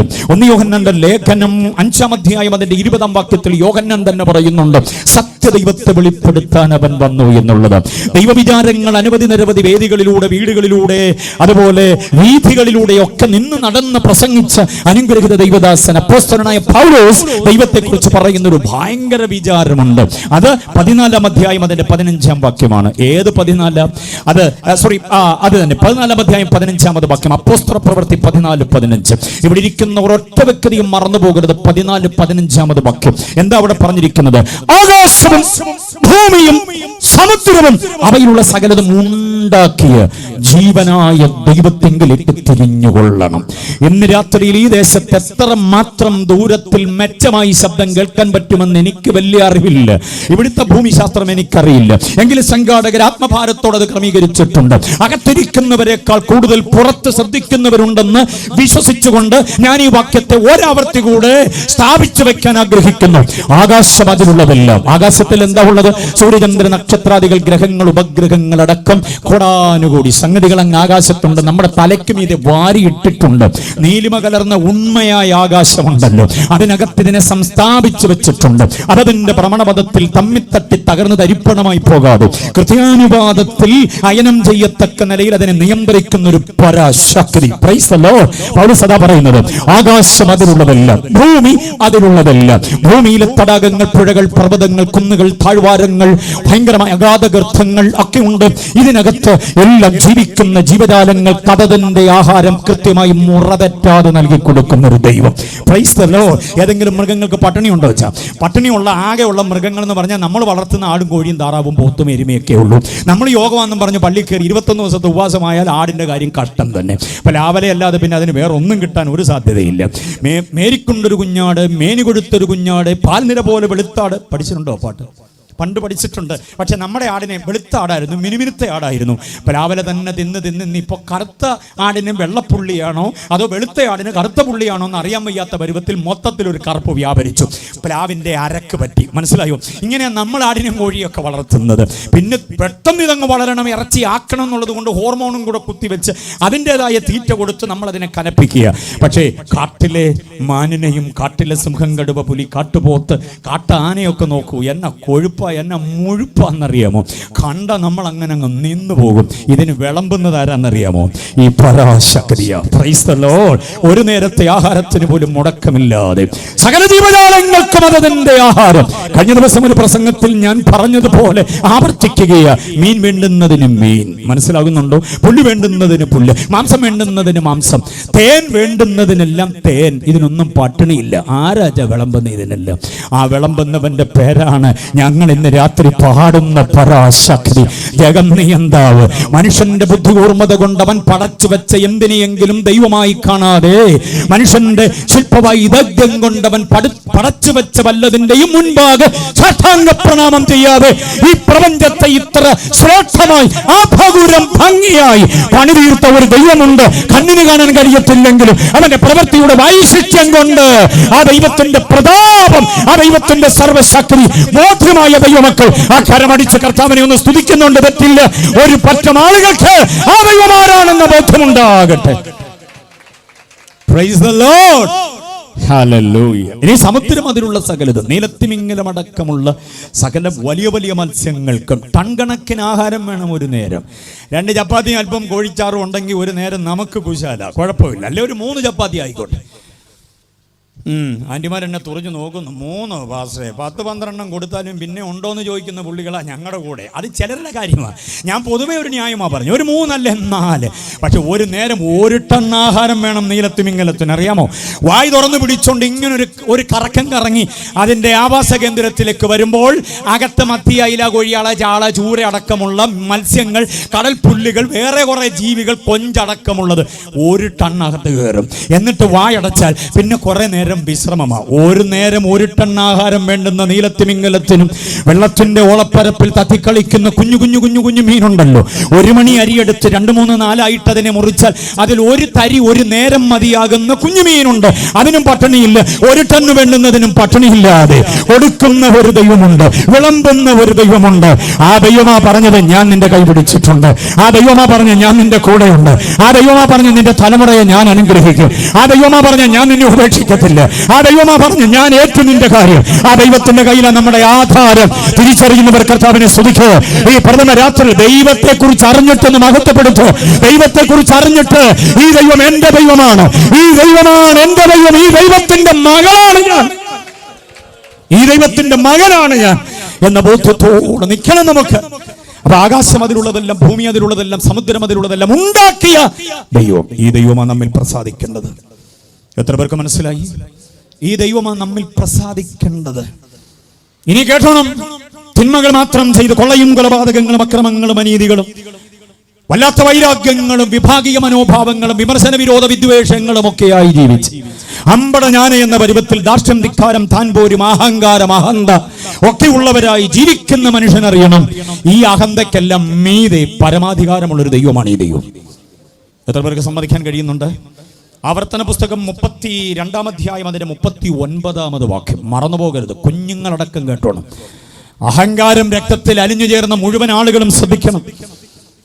ആവർത്തന പുസ്തകം 32-ന്റെ 39-ാമത് വാക്യം നാം ശ്രദ്ധിച്ച, ഞാൻ മാത്രമേ ഉള്ളൂ, ഞാനല്ലാതെ മറ്റൊരുത്തനുമില്ല, ഞാൻ കൊല്ലുന്നു, ഞാൻ ജീവിപ്പിക്കുന്നു, ഞാൻ മുറിക്കുന്നു, ഞാൻ സൗഖ്യമാക്കുന്നു, എന്റെ കയ്യിൽ നിന്ന് പിടിപ്പിക്കാൻ ആരുമില്ല, ഞാൻ മാത്രമേ ഉള്ളൂ. 32-ാം അധ്യായം 39-40 വാക്യങ്ങളിൽ എത്ര പ്രാവശ്യം ഞാൻ എന്ന് പറയുന്നുണ്ടെന്നറിയാമോ? ആ പറച്ചിൽ തെളിയിക്കുന്നത് നമ്മുടെ ദൈവം പരമാധികാരിയാണെന്നുള്ളതാണ്. അധികാരിയല്ല, പിന്നാരാ? പരമാധികാരിയാണ്. കാറ്റിന്റെ, കോളിന്റെ, കടലിന്റെ, തിരമാലകളുടെ ഇളക്കത്തിന്റെ, സമസ്ത ഭൂതപ്രേത പിശാചുക്കളുടെ എല്ലാ ദുർമന്ത്രവാദ ശക്തികളുടെ തച്ചിന് കുത്തിയിരുന്ന ആഭിചാര ദോഷം ചെയ്ത് കാശുണ്ടാക്കി ജീവിക്കാൻ ശ്രമിക്കുന്ന പാവപ്പെട്ടവനെ ദുർമന്ത്രവാദം കൊണ്ട് മറിക്കാൻ ശ്രമിക്കുന്ന ശക്തി എത്ര വലുതാണെങ്കിലും ഇന്ന് രാത്രി ദൈവമക്കൾ അറിയണം, അതിന് മീതെ പരമാധികാരിയായ ഒരു ദൈവമാണ് നമ്മുടെ ദൈവമെന്ന കാര്യം അറിയണം. ഈ ദൈവമാണ് നമ്മൾ പ്രസാദിക്കേണ്ടത്. ഞാൻ ആവർത്തിച്ച് പിന്നെയും പറയാം, മനുഷ്യൻ കണ്ടെത്തിയ ശില്പചാതുര്യതയുടെ ദൈവമല്ല ഈ മഹാദൈവം, മഹോന്നതനായ ദൈവം, മഹത്വ സിംഹാസനസ്ഥനായ ദൈവമാ നമ്മിൽ പ്രസാദിക്കേണ്ടത്. മനസ്സിലാകുന്നു എന്ന് വിശ്വസിക്കുക. ആ ദൈവത്തെ വെളിപ്പെടുത്തുന്ന വിശേഷ ഗ്രന്ഥമാണ് വിശുദ്ധ ബൈബിൾ. അതുകൊണ്ട് ബൈബിൾ എന്ന് പറയുമ്പോൾ അതിനോട് ഒരുമാതിരി അവഗണന ഉണ്ടാകാതെ ജീവിതത്തിന്റെ തലങ്ങൾ വേദപുസ്തകത്തിന്റെ പ്രകാശവുമായി കൂട്ടിയിണക്കി മുൻപോട്ട് കൊണ്ടുപോകുവാൻ ബുദ്ധി ഉപദേശിച്ചുകൊണ്ട് ഏത് ദൈവത്തിൽ നിന്നുള്ള പ്രസാദമാണ് നമുക്ക് വേണ്ടത് എന്ന വിചാരത്തെ ഞാൻ അവിടെ അവസാനിപ്പിക്കുകയാണ്. അടുത്തത് അല്പം കൂടെ വിശാലമായി എനിക്ക് പറയേണ്ടതുണ്ട്. ഈ ദൈവം പ്രസാദിക്കാൻ നമ്മൾ എന്ത് ചെയ്യണം? ദൈവം പ്രസാദിക്കാൻ എന്താ ചെയ്യേണ്ടത്? ദൈവമക്കൾ ഇത്രയും പേര് ഇവിടെ ആദ്യ ദിവസം തന്നെ വന്നു ചേർന്നിട്ടുള്ളത് കൊണ്ട് നിങ്ങളുടെ ചിന്താമണ്ഡലത്തിലേക്ക് ഒരു വിചാരം തരികയാണ്. ശ്രദ്ധിച്ചു കേട്ടോണം. നമുക്ക് ഈ അടുത്ത കാലത്ത് വേണ്ടുന്നത് ദൈവത്തിന്റെ പ്രസാദം എന്നതിനേക്കാൾ അധികം ദൈവത്തിന്റെ അനുഗ്രഹമാണ്. അനുഗ്രഹത്തിന് വേണ്ടിയാണ് നമ്മളെല്ലാം കിടന്ന് പെടാപ്പാട് വിടുന്നത്. പക്ഷെ ഞാനതിനെ തിരുത്താൻ ആഗ്രഹിക്കുന്നു. നിങ്ങളുടെ കമന്റ്സ് എന്താണെന്ന് എനിക്കറിയില്ല, ഓൺലൈനിൽ ശ്രദ്ധിക്കുന്നവരുടെ കമന്റ്സ് എന്താണെന്ന് എനിക്കറിയില്ല. എന്തായാലും ഞാൻ അതിനെക്കുറിച്ച് ബോധറില്ല. എനിക്ക് ദൈവാത്മാവ് വെളിപ്പെടുത്തിയൊരു കാര്യം ഞാൻ പറയാം. ദൈവം നമ്മളെ അനുഗ്രഹിക്കണം എന്നൊക്കെ മുറവിളി കൂട്ടുന്നതിനേക്കാൾ അധികം നനഞ്ഞ കണ്ണുകളോടെ പ്രാർത്ഥിക്കണം, കർത്താവേ അങ്ങ് എന്നിൽ പ്രസാദിക്കണമേ. ദൈവം പ്രസാദിച്ചാൽ മതി, അതാണ് ഏറ്റവും വലിയ കാര്യം. അനുഗ്രഹം വേണം. പ്രസാദിക്കുന്നവർക്ക് ദൈവം അനുഗ്രഹം കൊടുത്തോളും. പക്ഷേ അനുഗ്രഹത്തെക്കാൾ ശ്രേഷ്ഠം പ്രസാദമാണ്. എത്ര പേര് സമ്മതിക്കുന്നുണ്ട്? ഞാനൊരു വിശേഷ ചിന്തയിലൂടെ അത് തെളിയിക്കാൻ ആഗ്രഹിക്കുകയാണ്. ശ്രദ്ധിച്ചോണം. ഈ അനുഗ്രഹം എന്നൊക്കെ പറഞ്ഞാൽ കഴിക്കാനും കുടിക്കാനും ഉടുക്കാനും കട്ട, കമ്പി, കല്ല്, സിമെന്റ്, പെയിന്റ്, തടിയൊക്കെ കൊണ്ട്, പെയിന്റ് ഒക്കെ കൊണ്ട് വർണ്ണാഭമായി പടുത്തുയർത്തുന്ന വമ്പൻ വീടുകളും മുന്തിയ ഇനം കാറുകളും അതും ഇതുമെല്ലാം കൂടി ഈ അനുഗ്രഹം എന്നൊക്കെ പറയുന്നത്. നമ്മുടെ സ്വന്തം തണ്ടപ്പേരിൽ തീരാധാരം എഴുതി കിട്ടിയ ഭൂമികയുടെ വിസ്തൃതിയും, മക്കളെല്ലാം അങ്ങ് വിദേശത്ത്, അവർക്കിപ്പോൾ റുപ്പീസുമായി ഒരു ബന്ധവുമില്ല. റിയാലും ദിർഹവും ദറംസും ഡോളറും യൂറോയും പൗണ്ടും ഒക്കെ ആയിട്ട് ബന്ധം. അത് ഇന്ത്യൻ മണിയിലേക്ക് കൺവേർട്ട് ചെയ്തിട്ട് കിട്ടിയതെല്ലാം കൂടെ സ്വരുക്കൂട്ടി വെച്ച് ഇവിടെ അംബാനിയും അദാനിയും പിന്നിലാക്കിക്കൊണ്ട് വമ്പൻ താരമായി ജീവിക്കുമ്പോൾ അവർ പറയുന്നു ദൈവം എന്നെ അങ്ങ് അനുഗ്രഹിച്ചെന്ന പറയുക. Price the Lord. പക്ഷെ ഇതെല്ലാം കൂടെ വാരിക്കൂട്ടി കൈ വെച്ചേക്കുമ്പോഴും ദൈവത്തിന്റെ പ്രസാദമുണ്ടോ എന്ന് അന്വേഷിക്കാറുണ്ടോ? ദൈവം എന്നിൽ പ്രസാദിക്കുന്നുണ്ടോ? എൻ്റെ രാത്രികളിൽ ദൈവത്തിന് പ്രസാദമുണ്ടോ? എൻ്റെ പകലുകളിൽ ദൈവത്തിന് പ്രസാദമുണ്ടോ? എൻ്റെ യാത്രകളിൽ ദൈവത്തിന് പ്രസാദമുണ്ടോ? എൻ്റെ ദാമ്പത്യത്തിൽ, എൻ്റെ സാമ്പത്തികത്തിൽ, എൻ്റെ സാമൂഹ്യ ജീവിതത്തിൽ, എൻ്റെ സഭാജീവിതത്തിൽ ദൈവം പ്രസാദിക്കുന്നുണ്ടോ? വേദോസ്തവമായിട്ട് ഞാൻ ഇരിക്കുമ്പോൾ ദൈവം പ്രസാദിക്കുന്നുണ്ടോ? മൊബൈൽ ഫോണുമായിട്ട് ഞാൻ ഇരിക്കുമ്പോൾ ദൈവം പ്രസാദിക്കുന്നുണ്ടോ? കൂട്ടുകാരും കൂട്ടുകാരികളുമായി ഗെറ്റ് ടുഗദറുകളിൽ പങ്കെടുക്കുമ്പോൾ ദൈവം പ്രസാദിക്കുന്നുണ്ടോ? കഴിക്കുന്നതിലും കുടിക്കുന്നതിലും ദൈവം പ്രസാദിക്കുന്നുണ്ടോ? വാരി ഉടുക്കാൻ കിട്ടുന്ന എന്തെങ്കിലുമൊക്കെ വാരി അണിഞ്ഞുകൊണ്ട് പോകുമ്പോൾ ദൈവം പ്രസാദിക്കുന്നുണ്ടോ? കൂട്ടുകാർ പറഞ്ഞു കൊള്ളാം, ആഹാ താകർപ്പൻ എന്നൊക്കെ അവർ പുതിയ പദങ്ങളൊക്കെ പറഞ്ഞ് നമ്മളെ അങ്ങ് പ്രോത്സാഹിപ്പിച്ചു. പക്ഷെ തമ്പുരാന് പ്രസാദമാണോ ഈ വേഷവിധാനത്തിൽ? ഇതൊക്കെ ആഴത്തിൽ ചിന്തിക്കണം. ഒരു പുനർവിചാരണയ്ക്ക് ഉതകണ്ടതിന് ഞാനൊരു കാര്യം പറയാം, ശ്രദ്ധിച്ചു കേട്ടോണം. 95-ാം സങ്കീർത്തനം അതിന്റെ 10-ാമത് വാക്യം. 95-ന്റെ 10-ാമത്. വസ്ത്രധാരണത്തെ കുറിച്ചൊന്നും ഞാനായിട്ടൊന്നും പറയുന്നില്ല. അതൊക്കെ ഒരു കറയുമില്ലാതെ പറയാൻ പറ്റിയ ഒരാൾ, എന്നേക്കാൾ വലിയ ഒരാൾ നാളെ ഇവിടെ കയറി വരുന്നുണ്ട്. സൂക്ഷിച്ചിരുന്നോണം. Praise the lord. അപ്പോൾ അദ്ദേഹത്തിൻ്റെ ഒരു മുന്നോടിയായിട്ട് ഞാനിതങ്ങ് പറഞ്ഞെന്നുള്ളതേ ഉള്ളൂ. ഞാനിതിനെ എല്ലാം കൂടി ഒരുമിച്ച് ചേർത്ത് വെച്ചുകൊണ്ട് പറയുന്ന ഒരു കാര്യം ശ്രദ്ധിച്ചോണം. എന്താണെന്നറിയാമോ? 95-ാം സങ്കീർത്തനം 10-ാം വാക്യത്തിൽ വായിക്കുന്നു, 40 ആണ്ട് എനിക്ക് തലമുറയോട്, ബാക്കി പറ, നീരസമുണ്ടായിരുന്നു. ബാക്കി എനിക്ക് അറിയാഞ്ഞിട്ടല്ല, നിങ്ങൾക്ക് അറിയാമെന്ന് അറിയണമല്ലോ. നിങ്ങൾ എൻ്റെ കൂടെ ഉണ്ടോ എന്ന് അറിയാൻ വേണ്ടി ചോദിക്കുന്നത്. അപ്പൊ 40 ആണ്ട് എനിക്ക് തലമുറയോട്, ശ്രദ്ധിച്ചു കേട്ടോണം. ഇനി ഞാൻ പറയുന്നത് പുറത്തും അകത്തുമുള്ളവർ ശ്രദ്ധിച്ചോണം. 40 ആണ്ട് എനിക്ക് തലമുറയോട്. ആരെക്കുറിച്ചാണ് പറയുന്നത്? ഇസ്രായേലിനെ കുറിച്ചാണ്. ഇസ്രായേലിൽ നിന്ന് യാത്ര ചെയ്ത് വാഗ്ദത്ത കനാൻ ലക്ഷ്യമാക്കി യാത്ര ചെയ്യുന്നവരെ കുറിച്ച് പറയുക. 40 ആണ്ട് എനിക്ക് തലമുറയോട് എന്ന് പറഞ്ഞാൽ ഈ ചെങ്കടല് അവിടെ വരെ വന്നു ജനം. അതങ്ങോട്ട് കടക്കുമ്പോഴാണ് അതിനു മുമ്പേ അവർ ദൈവത്തോട് വെറുപെറുത്തതും മോശയോട് പരിതപിച്ചതുമൊക്കെ. അവിടെ മുതൽ ദൈവത്തിന് അവരോട് നീരസമായിരുന്നു. യോർദാൻ കടന്ന് അക്കരെ കയറുന്നത് വരെയുള്ള കാലദൈർഘ്യമാണ് എത്രയാണ്ട്? 40 ആണ്ട് നീരസമായിരുന്നു. ഇനി ശ്രദ്ധിച്ച്, 40 ആണ്ട് നീരസമായിരുന്നെങ്കിലും ഒറ്റ നേരം പോലും ദൈവം മന്ന മുടക്കിയില്ല. ഒറ്റ നേരം പോലും ദൈവം വെള്ളം കൊടുക്കാതിരുന്നില്ല. ഒറ്റ നേരം പോലും ദൈവം മേഘത്തിന്റെ കുട മാറ്റിയില്ല. 40 കൊല്ലം ദൈവം മേഘത്തിന്റെ കുട പിടിച്ച പകൽ അവരെ നടത്തി. ഒറ്റ നേരം പോലും അഗ്നിസ്തംഭത്തെ മാറ്റി അവരെ ഇരുട്ടിൽ തട്ടിമുട്ടി വീഴാൻ അനുവദിച്ചില്ല. ഒരു നായും അവരുടെ നേരെ കുരയ്ക്കാൻ അനുവദിച്ചില്ല. നിങ്ങളെ വായിച്ചിട്ടുണ്ടോ? ഒരു നായും. ഏതാണ്ട് 10-25 ലക്ഷത്തിലധികം ജനങ്ങൾ കൂട്ടമായി പാട്ടും പാടി നടന്നു വരുമ്പോ ഏത് നായ കുരയ്ക്കാത്തത്? കുരയ്ക്കാൻ തുടങ്ങുമ്പോഴേ തമ്പുരാൻ പറഞ്ഞു, എന്റെ ജനം മിണ്ടി പോകാതെ അടങ്ങാതെ അവിടെ ഇരുന്നു. ഒരു നായും കുരച്ചില്ല. ഒരു ശത്രുരാജാവിനും അവരെ ഏൽപ്പിച്ചു കൊടുത്തില്ല. കണ്ടോ? ഒരു ദുഷ്ടനും അവരുടെ മീതെ ആധിപത്യം പുലർത്താൻ ദൈവം അനുവദിച്ചില്ല. കുത്തി നടന്ന പടി ഒടിഞ്ഞു പോയില്ല. ഇട്ട് നടന്ന ചെരുപ്പ് തേഞ്ഞു പോയില്ല. അവരുടെ വസ്ത്രം പഴകിപ്പോയില്ല. ഏറ്റവും ശ്രേഷ്ഠമായി എനിക്ക് പറയാനുള്ളത്, ഒരു ബലഹീനനും അവരുടെ ഇടയിൽ ഉണ്ടായിരുന്നില്ല. ആരുടെ കാര്യം പറയുന്നത്? ഇസ്രായേൽ എന്നുള്ളത് കളയാണ്ടി. ഇസ്രായേൽ അല്ല, നീരസമുള്ള ജനത്തെ. നീരസമുള്ളവരെ ദൈവം ഇതുപോലെ നടത്തുന്നേ. അപ്പൊ ഇനി നിങ്ങൾ പറ, ദൈവത്തിന് നമ്മളോട് നീരസമാണോ അതോ പ്രസാദമാണോ? കഴിക്കാനുള്ളത് സമയാസമയത്ത് കിട്ടുകയും കൺവെർട്ട് ചെയ്യപ്പെടാനുള്ള ഡോളറും യൂറോയും റിയാലും ദീർഘവും സമയാസമയങ്ങൾ കിട്ടുകയും ചെയ്യുമ്പോൾ ദൈവത്തിന് എന്നോടങ്ങ് ഭയങ്കര ഐ ലവ് യു ആണെന്ന് ചിന്തിക്കരുത്. നീരസമുള്ളവർക്കും ദൈവം ഇത് കൊടുത്തോണ്ടായിരിക്കുന്നത്. നീരസമുള്ളവനും കഴിക്കാനും കുടിക്കാനും ഉടുക്കാനുമുള്ള ദൈവം കൊടുക്കുന്നുണ്ട്. പക്ഷെ വിവരം അറിയുന്ന എപ്പോഴാണെന്നറിയാമോ? 1 കൊരിന്ത്യർ 10:5 വരുമ്പോഴ് ഇവരിൽ മിക്ക പേരിലും ദൈവം പ്രസാദിക്കായികയാൽ അവർ മരുഭൂമിയിൽ എന്ത് ചെയ്തു പോയി? വീണുപോയി, പട്ടുപോയി. അപ്പോൾ ഇവിടെയാണ് ചിന്തിക്കേണ്ടത്, നീരസം, പ്രസാദം, ഇതിലേതാ നമുക്ക് വേണ്ടത്? എല്ലാം അടിക്കടി മുറതെറ്റാതെ കിട്ടിക്കൊണ്ടിരിക്കുമ്പോൾ ചെയ്യുന്ന സകല ദോഷത്തിനും തമ്പുരാൻ തല്ല് തരാതെ പിന്നെയും ആ വഴി തന്നെ പോകുമ്പോൾ പിന്നെയും ആ ബന്ധം തന്നെ തുടരുമ്പോൾ പിന്നെയും ആ ഊടുവഴി കൂടെ തന്നെ പോകുമ്പോൾ തമ്പുരാൻ തല്ലുന്നില്ല. അതുകൊണ്ട് നമ്മൾ ചിന്തിക്കുന്ന ദൈവത്തിന് എന്നോടങ്ങ് ഭയങ്കര പ്രസാദമായിരിക്കുമെന്ന്. ഒരു ദിവസം തമ്പുരാൻ എന്നെ ഭിത്തിയെ വലിച്ചൊട്ടിക്കും. ദൈവത്തിന്റെ നീരസം അധികമായി കഴിയുമ്പോൾ ദൈവം നിന്നെ ലജ്ജാപാത്രമാക്കി മാറ്റും. എത്ര പേർക്ക് ബോധ്യമുണ്ടെന്ന് രാത്രി പറയുന്ന വസ്തുത? ദൈവത്തിന്റെ പ്രസാദത്തെ പ്രാപിക്കണം. ദൈവാനുഗ്രഹം വാരിക്കൂട്ടി ഇവിടെ ധനാഢ്യരാകുക എന്നുള്ളതല്ല, ദൈവത്തിന്റെ പ്രസാദം പ്രാപിച്ച് ഇമ്പങ്ങളുടെ തീരമണയണം. അതാഗ്രഹിക്കുന്നവർ കരങ്ങൾ ഉയർത്തി കർത്താവിനെ സ്തുതിച്ചാട്ടെ. നിങ്ങളുടെ ഒരു വിചിന്തനത്തിന് ഞാനൊരു കാര്യം പറയാം. ഒന്നുമില്ലാത്ത കാലത്ത് ചാണകം മെഴുകിയ തറ, മുറ്റത്തിറങ്ങിയ മുറ്റത്തെ ചെളി പറ്റുന്ന മുറ്റം ഉണ്ടായിരുന്നു പണ്ട്, അറിയാമോ? ചാണകം മെഴുകിയ തറ, മൺഭിത്തിയായിരുന്നു. അതിനകത്ത് സൂക്ഷിച്ച് ചാരിയില്ലെങ്കിൽ അകത്തുനിന്ന് ദുഷ്ടജീവികൾ കുത്തി മുറിവേൽപ്പിക്കുന്ന പരുവത്തിലുള്ള വീട്. മനസ്സിലായോ? കാട്ടലിയും വീട്ടലിയും നാട്ടലിയും ചുണ്ടലിയും അടക്കം തകർന്ന് വീട്ടിനകത്ത് ആവാസം. ഇങ്ങനെയുള്ള ചില വീടുകളിൽ കഴിഞ്ഞിരുന്ന കാലത്ത് പ്രാർത്ഥന മുടങ്ങിയില്ല, ആരാധന മുടങ്ങിയില്ല, കുടുംബ പ്രാർത്ഥന മുടങ്ങിയില്ല. അതിനകത്ത് രോഗസൗഖ്യം നടന്നിട്ടുണ്ട്. വിറങ്ങലിക്കുന്ന കുഞ്ഞിനെ എടുത്ത് കൈവച്ചുകൊണ്ട് യേശുവിൻ്റെ നാമത്തിൽ സൗഖ്യമാകട്ടെ എന്ന് പറഞ്ഞപ്പോൾ ആ വീട്ടിനകത്ത് സൗഖ്യം നടന്നിട്ടുണ്ട്. ആത്മീയ ആരാധനകൾ നടന്നിട്ടുണ്ട്. വീട്ടിലെല്ലാവരും കൂടെ ഇരിക്കാൻ പറ്റാഞ്ഞിട്ട് മുറ്റത്തോട്ട് ഇറങ്ങി നിലാവട്ടത്ത് യോഗം നടത്തിയിട്ടുണ്ട്. ആ വീടുകളെയൊക്കെ ദൈവം അനുഗ്രഹിച്ചു. Price the Lord. പക്ഷെ കേൾക്കണോ, ഇതിനപ്പുറത്ത് ഇതെല്ലാം മാറി വലിയ വീടും വലിയ പത്രാസും വലിയ സംഗതികളെല്ലാം കൂടെ വന്നപ്പം ആരാധനയില്ല, പാട്ടില്ല, ആത്മീയമായിരിക്കുന്ന ശുശ്രൂഷകൾ, അങ്ങനെയുള്ള ഇടപാടുകൾ ഒന്നുമില്ലാതെയായി മാറിയിട്ടുണ്ടെന്നുള്ള കാര്യം ഞാൻ പറഞ്ഞാൽ എത്ര പേർക്ക് സമ്മതിക്കാൻ പറ്റും? പണ്ടത്തെ ആ കൃപകൾ നഷ്ടപ്പെട്ടു പോയിട്ട്, പണ്ടത്തെ ആ അനുഭവങ്ങൾ ഇല്ലാതെയായി പോയി. നമ്മളിപ്പോഴും ചിന്തിക്കുന്നത് ദൈവത്തിന് നമ്മളോട് പ്രസാദമാണെന്ന്. പക്ഷെ ഒന്നുകൂടെ പുനർവിചാരണ ചെയ്യാൻ ഇന്ന് രാത്രി ഈ സന്ദേശം നിങ്ങൾക്ക് നൽകി തരികയാണ്. ഞാൻ ആ ഭാഗം അവസാനിപ്പിക്കുക. അപ്പം ഏത് ദൈവമാണ് നമ്മിൽ പ്രസാദിക്കേണ്ടതെന്ന് ഞാൻ പറഞ്ഞു കഴിഞ്ഞു. രണ്ട്, പ്രസാദത്തിന്റെ പ്രസക്തി എന്താണ് എന്നുള്ള വസ്തുതയും ഞാൻ അറിഞ്ഞു. എന്നെ ഓൺലൈനിൽ ശ്രദ്ധിക്കുന്നവർ കേൾക്കണേ. ഉപജീവനത്തിന്റെ വഴി തേടിയായിരിക്കാം താങ്കൾ മേഘപാളികൾക്കും ഇതേ കൂടെ യാത്ര ചെയ്ത് അങ്ങ് അടുത്ത കോണ്ടിനെന്റിൽ ഇറങ്ങിയത്, അല്ലെങ്കിൽ ഇന്ത്യയുടെ വ്യോമാതിർത്തിക്ക് അപ്പുറത്ത് താങ്കൾ ചേക്കേറിയത്. സ്വസ്ഥമായി ജീവിക്കുവാൻ, സ്വൈര്യമായി ശാന്തമായി കഴിയാനുള്ള സംവിധാനങ്ങളൊക്കെ ദൈവം അവിടെ തന്നിട്ടുണ്ടാകാം. മക്കൾ അവിടെ പെറ്റുകൂട്ടിയതായതുകൊണ്ട് അവർക്ക് അവിടുത്തെ പൗരത്വം ഉണ്ടായിരിക്കാം, അവിടുത്തെ വിദ്യാഭ്യാസമൊക്കെ ഉണ്ടായിരിക്കാം. ഇങ്ങനെ നന്മകൾ ഒത്തിരി ഒത്തിരി വാരിക്കോരി കൂട്ടാൻ പറ്റിയത് കൊണ്ട് ഒരു വിചാരം നഷ്ടപ്പെട്ടിട്ടുണ്ടോ? ദൈവം പ്രസാദിക്കുന്നുണ്ടോ? അതോ ദൈവത്തിന് നീരസമാണോ താങ്കളോട്? തിരിച്ചറിവിലേക്ക് മടങ്ങി വന്ന പ്രാർത്ഥനയോടെ ക്രമീകരിച്ച ഈ കൺവെൻഷൻ അനുഗ്രഹമായി തീരും.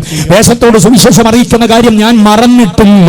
ഇന്ന് രാത്രി ദൈവമക്കളോട് പറയുക, നേട്ടങ്ങളുടെ ഭൗതിക വസ്തുക്കളുടെ സമൃദ്ധി ഹേതുവായി ദൈവത്തിന്റെ പ്രസാദം നമുക്ക് നഷ്ടപ്പെട്ട വഴിയിലാണോ നമ്മൾ ജീവിക്കുന്നത് എന്ന കാര്യത്തിൽ പ്രാർത്ഥനാ മുറിയോട് അകന്നുപോയോ? വേദപുസ്തകത്തോട് അകന്നുപോയോ? കൂട്ടായ്മക്കാരുമായി നല്ല ആന്തരിക രമ്യതയില്ലാതെയായോ? പരിശുദ്ധ തൃത്വവുമായി നമുക്ക് അകതാരിൽ ബന്ധമുണ്ടോ? ദൈവവും പുത്രനും പരിശുദ്ധാത്മാവുമായി ആന്തരിക ബന്ധമുണ്ടോ? നമുക്ക് വേദപുസ്തകത്തിന്റെ വചനങ്ങളെ കർമ്മത്തിന് വേണ്ടി വായിക്കുകയാണോ? അതോ അന്തരാത്മാവിൽ ഒരു ജ്വലനം ഉണ്ടാകാൻ വേണ്ടി വായിക്കുന്നവർ എത്ര പേരുണ്ട്? പാട്ട് ഒന്നാം ആവർത്തി, രണ്ടാം ആവർത്തി, മൂന്നാം ആവർത്തി കഴിഞ്ഞിട്ട് ഒരനക്കവുമില്ലെങ്കിൽ പിന്നെ പാട്ടുകാര് അതിനകത്ത് ഏതെങ്കിലും ഒരു വരി മാത്രം എടുത്തെടുത്തു പാടുമ്പോൾ ഒരു ചലനം ഉണ്ടാകുന്നതെങ്കിൽ ശ്രദ്ധിക്കണേ, ദൈവത്തിന് നമ്മളോട് നീരസമായി കഴിഞ്ഞിരിക്കുന്നു.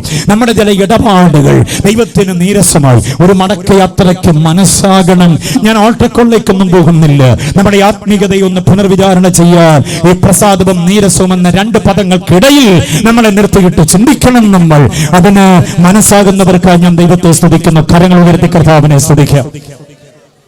ഇനി വിഷയത്തിലേക്ക് വരിക. ദൈവത്തിന് പ്രസാദമുള്ള പ്രവൃത്തി ചെയ്യാൻ ഞങ്ങൾ എന്ത് ചെയ്യണം? അതാണ് ചോദ്യം. യേശു കൊടുത്ത മറുപടി എന്താ? അത് 29-ാമത് വാക്യം, 6:29. 28 ചോദ്യമാണ്, 29 യേശുവിന്റെ മറുപടി. യേശു പറയുന്ന മറുപടി ഇതാണ്: ദൈവം അയച്ച ഒരുവനുണ്ട്, അവനിൽ നിങ്ങൾ എന്തോ ചെയ്യണം? വിശ്വസിക്കണം. എന്നെ വെളിയിൽ കേൾക്കുന്ന മാന്യപ്രിയപ്പെട്ടവരോട് ഞാൻ പറയാം, എൻ്റെ സുഹൃത്തുക്കൾ ധാരാളം പേര്, ഞാൻ നിങ്ങളെ എൻ്റെ കുഞ്ഞനുജനായി, ജ്യേഷ്ഠ സഹോദരനായി, എൻ്റെ മാതാപിതാക്കളായി, എൻ്റെ അങ്കിളായി, ആൻറ്റിയായിട്ടൊക്കെ പരിഗണിച്ചുകൊണ്ട്, താങ്കളുടെ പേര് പാപ്പച്ചൻ, കറിയാച്ചൻ, അന്നമ്മ, ജന്നമ്മ, ശോശാമ്മ, മേഴ്സി, ഷൈനിയോ, അതൊന്നും എനിക്ക് വിഷയമല്ല.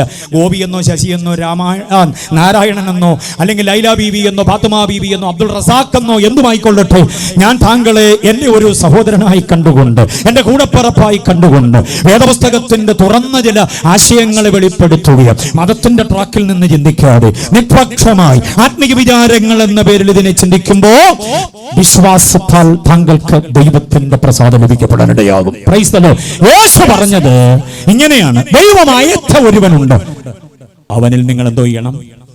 ആ വ്യക്തി ആരാ? ദൈവം അയച്ചതാരെയാ? ഉത്തരം നമ്മുടെ കുഞ്ഞുങ്ങൾക്ക് തന്നെ അറിയാം, അംഗൻവാടി കുഞ്ഞുങ്ങൾക്ക് തന്നെ അറിയാം. ദൈവം അയച്ച ഒരുവനിൽ വിശ്വസിക്കണമെന്ന് പറഞ്ഞാൽ ആ അയച്ചവൻ ആരാ? കുഞ്ഞുങ്ങൾ പറഞ്ഞേ, ആ അയച്ചവനെ കുറിച്ച് എന്താ പറയാനുള്ളത്? ആരാ അത്?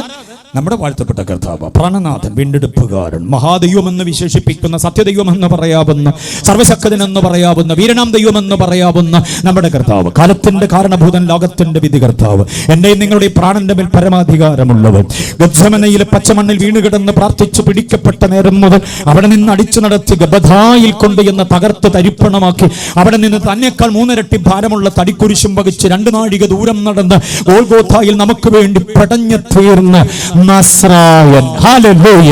അവനിൽ വിശ്വസിക്കുന്നവരിൽ ദൈവം പ്രസാദിക്കുന്നത്. എത്ര പേർക്ക് സന്തോഷമുള്ളത്?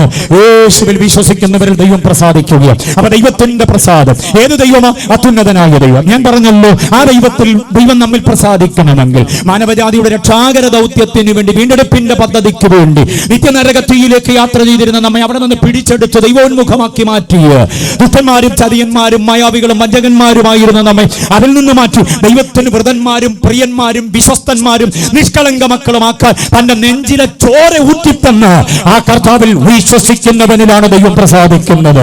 ഹല്ലേലൂയ. ഉലകം കണ്ട മഹാന്മാർ അനവധി നിരവധി പേരുണ്ട്. വായിച്ചാലും തീരാത്തതുപോലെ സാഹിത്യകൃതികൾ ഇഷ്ടം പോലെയുണ്ട്. പുസ്തകത്തിന്റെ ശവപ്പറമ്പെന്ന് വിശേഷിപ്പിക്കുന്ന ലൈബ്രറിയുടെ അകത്തളങ്ങളിൽ ആട്ടിയടിക്കി വെച്ചിരിക്കുന്ന വമ്പൻ ഗ്രന്ഥങ്ങളുണ്ട്. പക്ഷെ അതിനകത്തൊന്നും പാപത്തിന്റെ പരിഹാരത്തിന്റെ വഴി പറയാത്തിടത്തോളം അവയേക്കാൾ ശ്രേഷ്ഠമായി ഇന്ന് രാത്രി എന്റെ യേശുവിന്റെ പരമയാഗത്തെ ഈ രാത്രി ഞാൻ ഉയർത്തുകയാ. അതിൽ വിശ്വസിക്കുന്നവൻ രക്ഷ പ്രാപിക്കും. ജനിക്കുന്നതിന് മുമ്പ് 39 പുസ്തകങ്ങൾ ആരെക്കുറിച്ചെങ്കിലും എഴുതിയിട്ടുണ്ടോ എന്ന് പറ. ചുമ്മാ യേശു എന്ന് കേൾക്കുമ്പോൾ പെരുവിരൽ മുതൽ തലവരെ ഉച്ചന്തല വരെ കോപത്തിന്റെ തരിപ്പ് കയറി മുളവടി കൊണ്ട് ഞങ്ങളുടെ മുട്ടുകാർ തല്ലി ഓടിക്കാൻ വരാതെ നീ ശാന്തമായി നിന്ന് ചിന്തിക്കു സുഹൃത്തെ. കള്ളും കഞ്ചാവും കഴിച്ച് നിന്റെ ചിന്താകുലത്തെ ക്ലാവ് പിടിപ്പിച്ച് വല്ലാതെ നടക്കുന്നത് കൊണ്ട് യേശു എന്ന് കേൾക്കുമ്പോഴും ഉപദേശം എന്ന് കേൾക്കുമ്പോഴും തല്ലണം കൊല്ലണം മുളക് പൊടി വാരിച്ചെതറണമെന്നൊക്കെ തോന്നുന്നത്. നീ ശാന്തമായി നിൽക്ക്, എന്നിട്ട് ചിന്തിക്ക്. ഞാൻ ഈ പറയുന്നതിന് മറുപടി മാന്യമായി. ജനിക്കുന്നതിനും ആയിരക്കണക്കിന് വർഷങ്ങൾക്ക് മുൻപ് ഒരു വ്യക്തിയെ കുറിച്ച് 39 പുസ്തകം എഴുതിയെന്ന അതാരെ കുറിച്ചാ? കുറച്ച് പറ. Price the Lord. ഒന്നും രണ്ടും പുസ്തകമല്ല. പിന്നെ സ്ത്രീയുടെ സന്തതിയാണെന്ന് ഉൽപ്പത്തി പുസ്തകം, പെസഹ കുഞ്ഞാടാണെന്ന് പുറപ്പാട് പുസ്തകം, മഹാപുരോഹിതനാണെന്ന് ലേവ്യ പുസ്തകം, അടിക്കപ്പെട്ട പാറയാണെന്ന് സംഖ്യാ പുസ്തകം, മോശയെ പോലെ വിശ്വസ്ത പ്രവാചകനാണെന്ന് ആവർത്തന പുസ്തകം, യോശുവയെ പോലെ സൈന്യാധിപനാണെന്ന് യോശുവിന്റെ പുസ്തകം, ഉത്തമ ന്യായാധിപനാണെന്ന് ന്യായാധിപന്മാരുടെ പുസ്തകം, നല്ല വീണ്ടെടുപ്പുകാരനാണെന്ന് രൂത്തിന്റെ പുസ്തകം. ആരെക്കുറിച്ച് എഴുതി വെച്ചേക്കുന്നത്? നമ്മൾ ഈ പുസ്തകമൊക്കെ തുറന്നാൽ അബ്രഹാം, ഇസാക്കും, ഗോലിയാത്തും, ദാവീദും, ഏലിയാവും അല്ലാതെ യേശു വരുന്നില്ല. അതെന്തോ കുഴപ്പമാണ്. ഈ ഇരിക്കുന്ന ജനമല്ല 400 കഞ്ഞുഭാഷ പറയണമെങ്കിൽ ഏലിയാവിനെ വാളും പിടിപ്പിച്ച് നമ്മൾ ഇറക്കി വിടണം.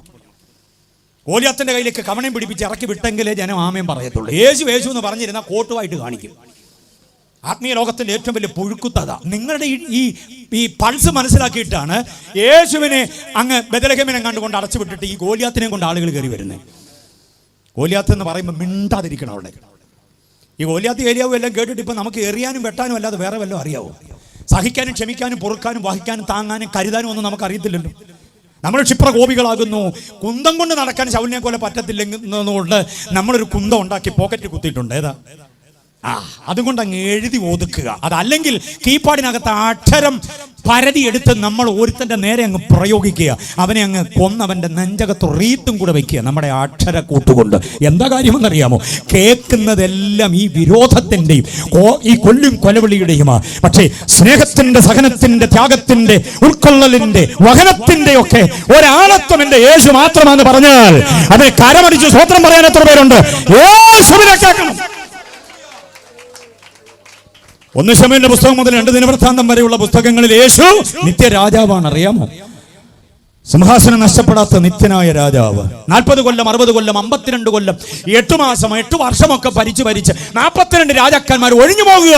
ഇസ്രായേലിന്റെ ഭരണസാരഥ്യം വടക്കേ രാഷ്ട്രം തെക്കേ രാഷ്ട്രത്തിലൂടെ ആകെ ഭരിച്ചത് 42 രാജാക്കന്മാർ. സംയുക്ത ഭരണകാലത്ത് 3 രാജാക്കന്മാർ, ബാക്കിയുള്ളവർ എല്ലാവരെയും കൂടെ മൊത്തത്തിൽ 42 രാജാക്കന്മാർ. പക്ഷെ സിംഹാസനം ഒഴിയാത്ത ഒരേ ഒരു രാജാവ് ഇറങ്ങി വരാൻ പോവുകയാണ്.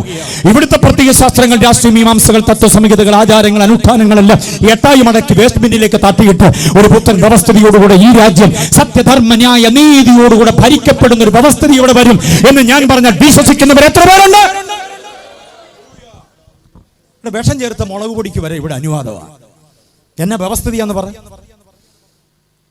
ഇതിന് പരസ്യം പറയുന്ന പുള്ളികളൊന്നും ഇതൊന്നും വാങ്ങിക്കുന്നില്ല. നമ്മളെ കൊണ്ട് വാങ്ങിപ്പിക്കുകയാണ് കാശ് വാങ്ങിച്ചിട്ട്. കുഞ്ഞുങ്ങൾ കഴിക്കുന്ന ലേസ്, കുറുകുറു, പിന്നെ എന്തൊക്കെയാണ്, മഞ്ച്, പിന്നെ അതും ഇതുമെല്ലാം ചോക്ലേറ്റ് അടക്കം മുഴുവനും പ്ലാസ്റ്റിക്കിലാണ് പൊതിഞ്ഞിരിക്കുന്നത്. സൂപ്പർ മാർക്കറ്റിൽ ചെന്ന പഞ്ചാര, കാപ്പിപ്പൊടി അടക്കമുള്ള സകലതും എന്തിനാണ് വെച്ചിരിക്കുന്നത്? പ്ലാസ്റ്റിക് കൂടിനകത്താണ്. ഇതെല്ലാം കൂടെ വാങ്ങിച്ചുകൊണ്ട് നമ്മളൊരു പ്ലാസ്റ്റിക് കവറിനകത്ത് ഇട്ടുകൊണ്ട് വന്നാൽ പോലീസ് പിടിക്കും. പുള്ളി അത് പിടിച്ചോണ്ട് വീട്ടിൽ വരെ കൊണ്ടുവന്നിരുന്ന കുഴപ്പമില്ലായിരുന്നു. പുള്ളി പിടിക്കുമെന്നാ. ഞാൻ കഴിഞ്ഞ ദിവസം വാങ്ങിച്ചപ്പോൾ പറയാം ഇത് പോലീസ് പിടിക്കും. ഞാൻ പറഞ്ഞു പോലീസ് പിടിക്കണ്ട, ഞാൻ തന്നെ പിടിച്ചോണ്ട് പോക്കാളാം. അല്ല പാസ്റ്റേ, ഇത് കൊണ്ടുപോയാൽ പോലീസ് പിടിക്കും. ഞാൻ പറഞ്ഞു ഈ സാധനമെല്ലാം പ്ലാസ്റ്റിക് കവറിനകത്തല്ലേ. ഈ മുതലാളിമാരുമായിട്ടൊരു ടൈപ്പായിട്ട് സാധാരണക്കാരൻ പ്ലാസ്റ്റിക്കും കൊണ്ട് നടന്നാൽ അവനെ പിടിച്ചകത്താക്കുക. ഇരട്ടത്താപ്പിന്റെ നയങ്ങളും നിയമങ്ങളും ഇവിടെ. ഇതെല്ലാം കൂടെ വകഞ്ഞു മാറ്റിയിട്ട് നീതിയോടെ ഭരിക്കാൻ ഒരുവൻ വരാനിരിക്കുന്നതേ ഉള്ളൂ. അവന്റെ യേശുവ. വിശ്വസിക്കുന്നവർ എത്ര പേരുണ്ട്? വിശ്വസിക്കുന്നവർ എത്ര പേരുണ്ട്? നീതിയോടെ ഒരു രാജാവ്. ഒരു മലയിളകി വരുന്ന പോലെ വരിക. ടോറസിന്റെ ലോറി, ടിപ്പറിന്റെ ലോറി.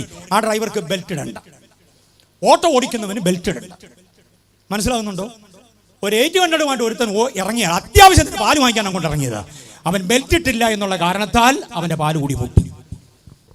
നിയമങ്ങളുടെ പഴുത ഞാൻ ഈ പറയുന്നത്, നിയമങ്ങളുടെ വ്യത്യസ്തതകളാണ് ഞാൻ ഈ പറയുന്നത്. എന്താ ലോകത്തിന്റെ വ്യവസ്ഥിതി? ഏത് തരത്തിലേക്കാണ് ഈ കാര്യങ്ങൾ നീങ്ങിക്കൊണ്ടിരിക്കുന്നത്? പ്ലാസ്റ്റിക് നിർമ്മാർജ്ജനം എന്ന് പറഞ്ഞാൽ ഒരിടത്തും ഒരു പ്ലാസ്റ്റിക്കും കാണാൻ പാടില്ല. പ്ലാസ്റ്റിക് കസേരയിലാണ് ഇരിക്കുന്നത്, ആണോ? ഇതന്നെ തടിയാക്കാത്ത ഇവിടെ പ്ലാസ്റ്റിക് തൂക്കി പിടിക്കുമ്പോൾ മാത്രമേ എന്താ അസുഖം വരുന്നത്? ഇതിനകത്തല്ലേ ഇരിക്കുന്നത്. നിയമങ്ങളൊക്കെ തിരുത്തപ്പെടണം, അത് ജനക്ഷേമപരമാകണം. റിപ്പബ്ലിക് എന്നൊക്കെ പറഞ്ഞാൽ എന്തോന്നറിയാമോ? ജനക്ഷേമം.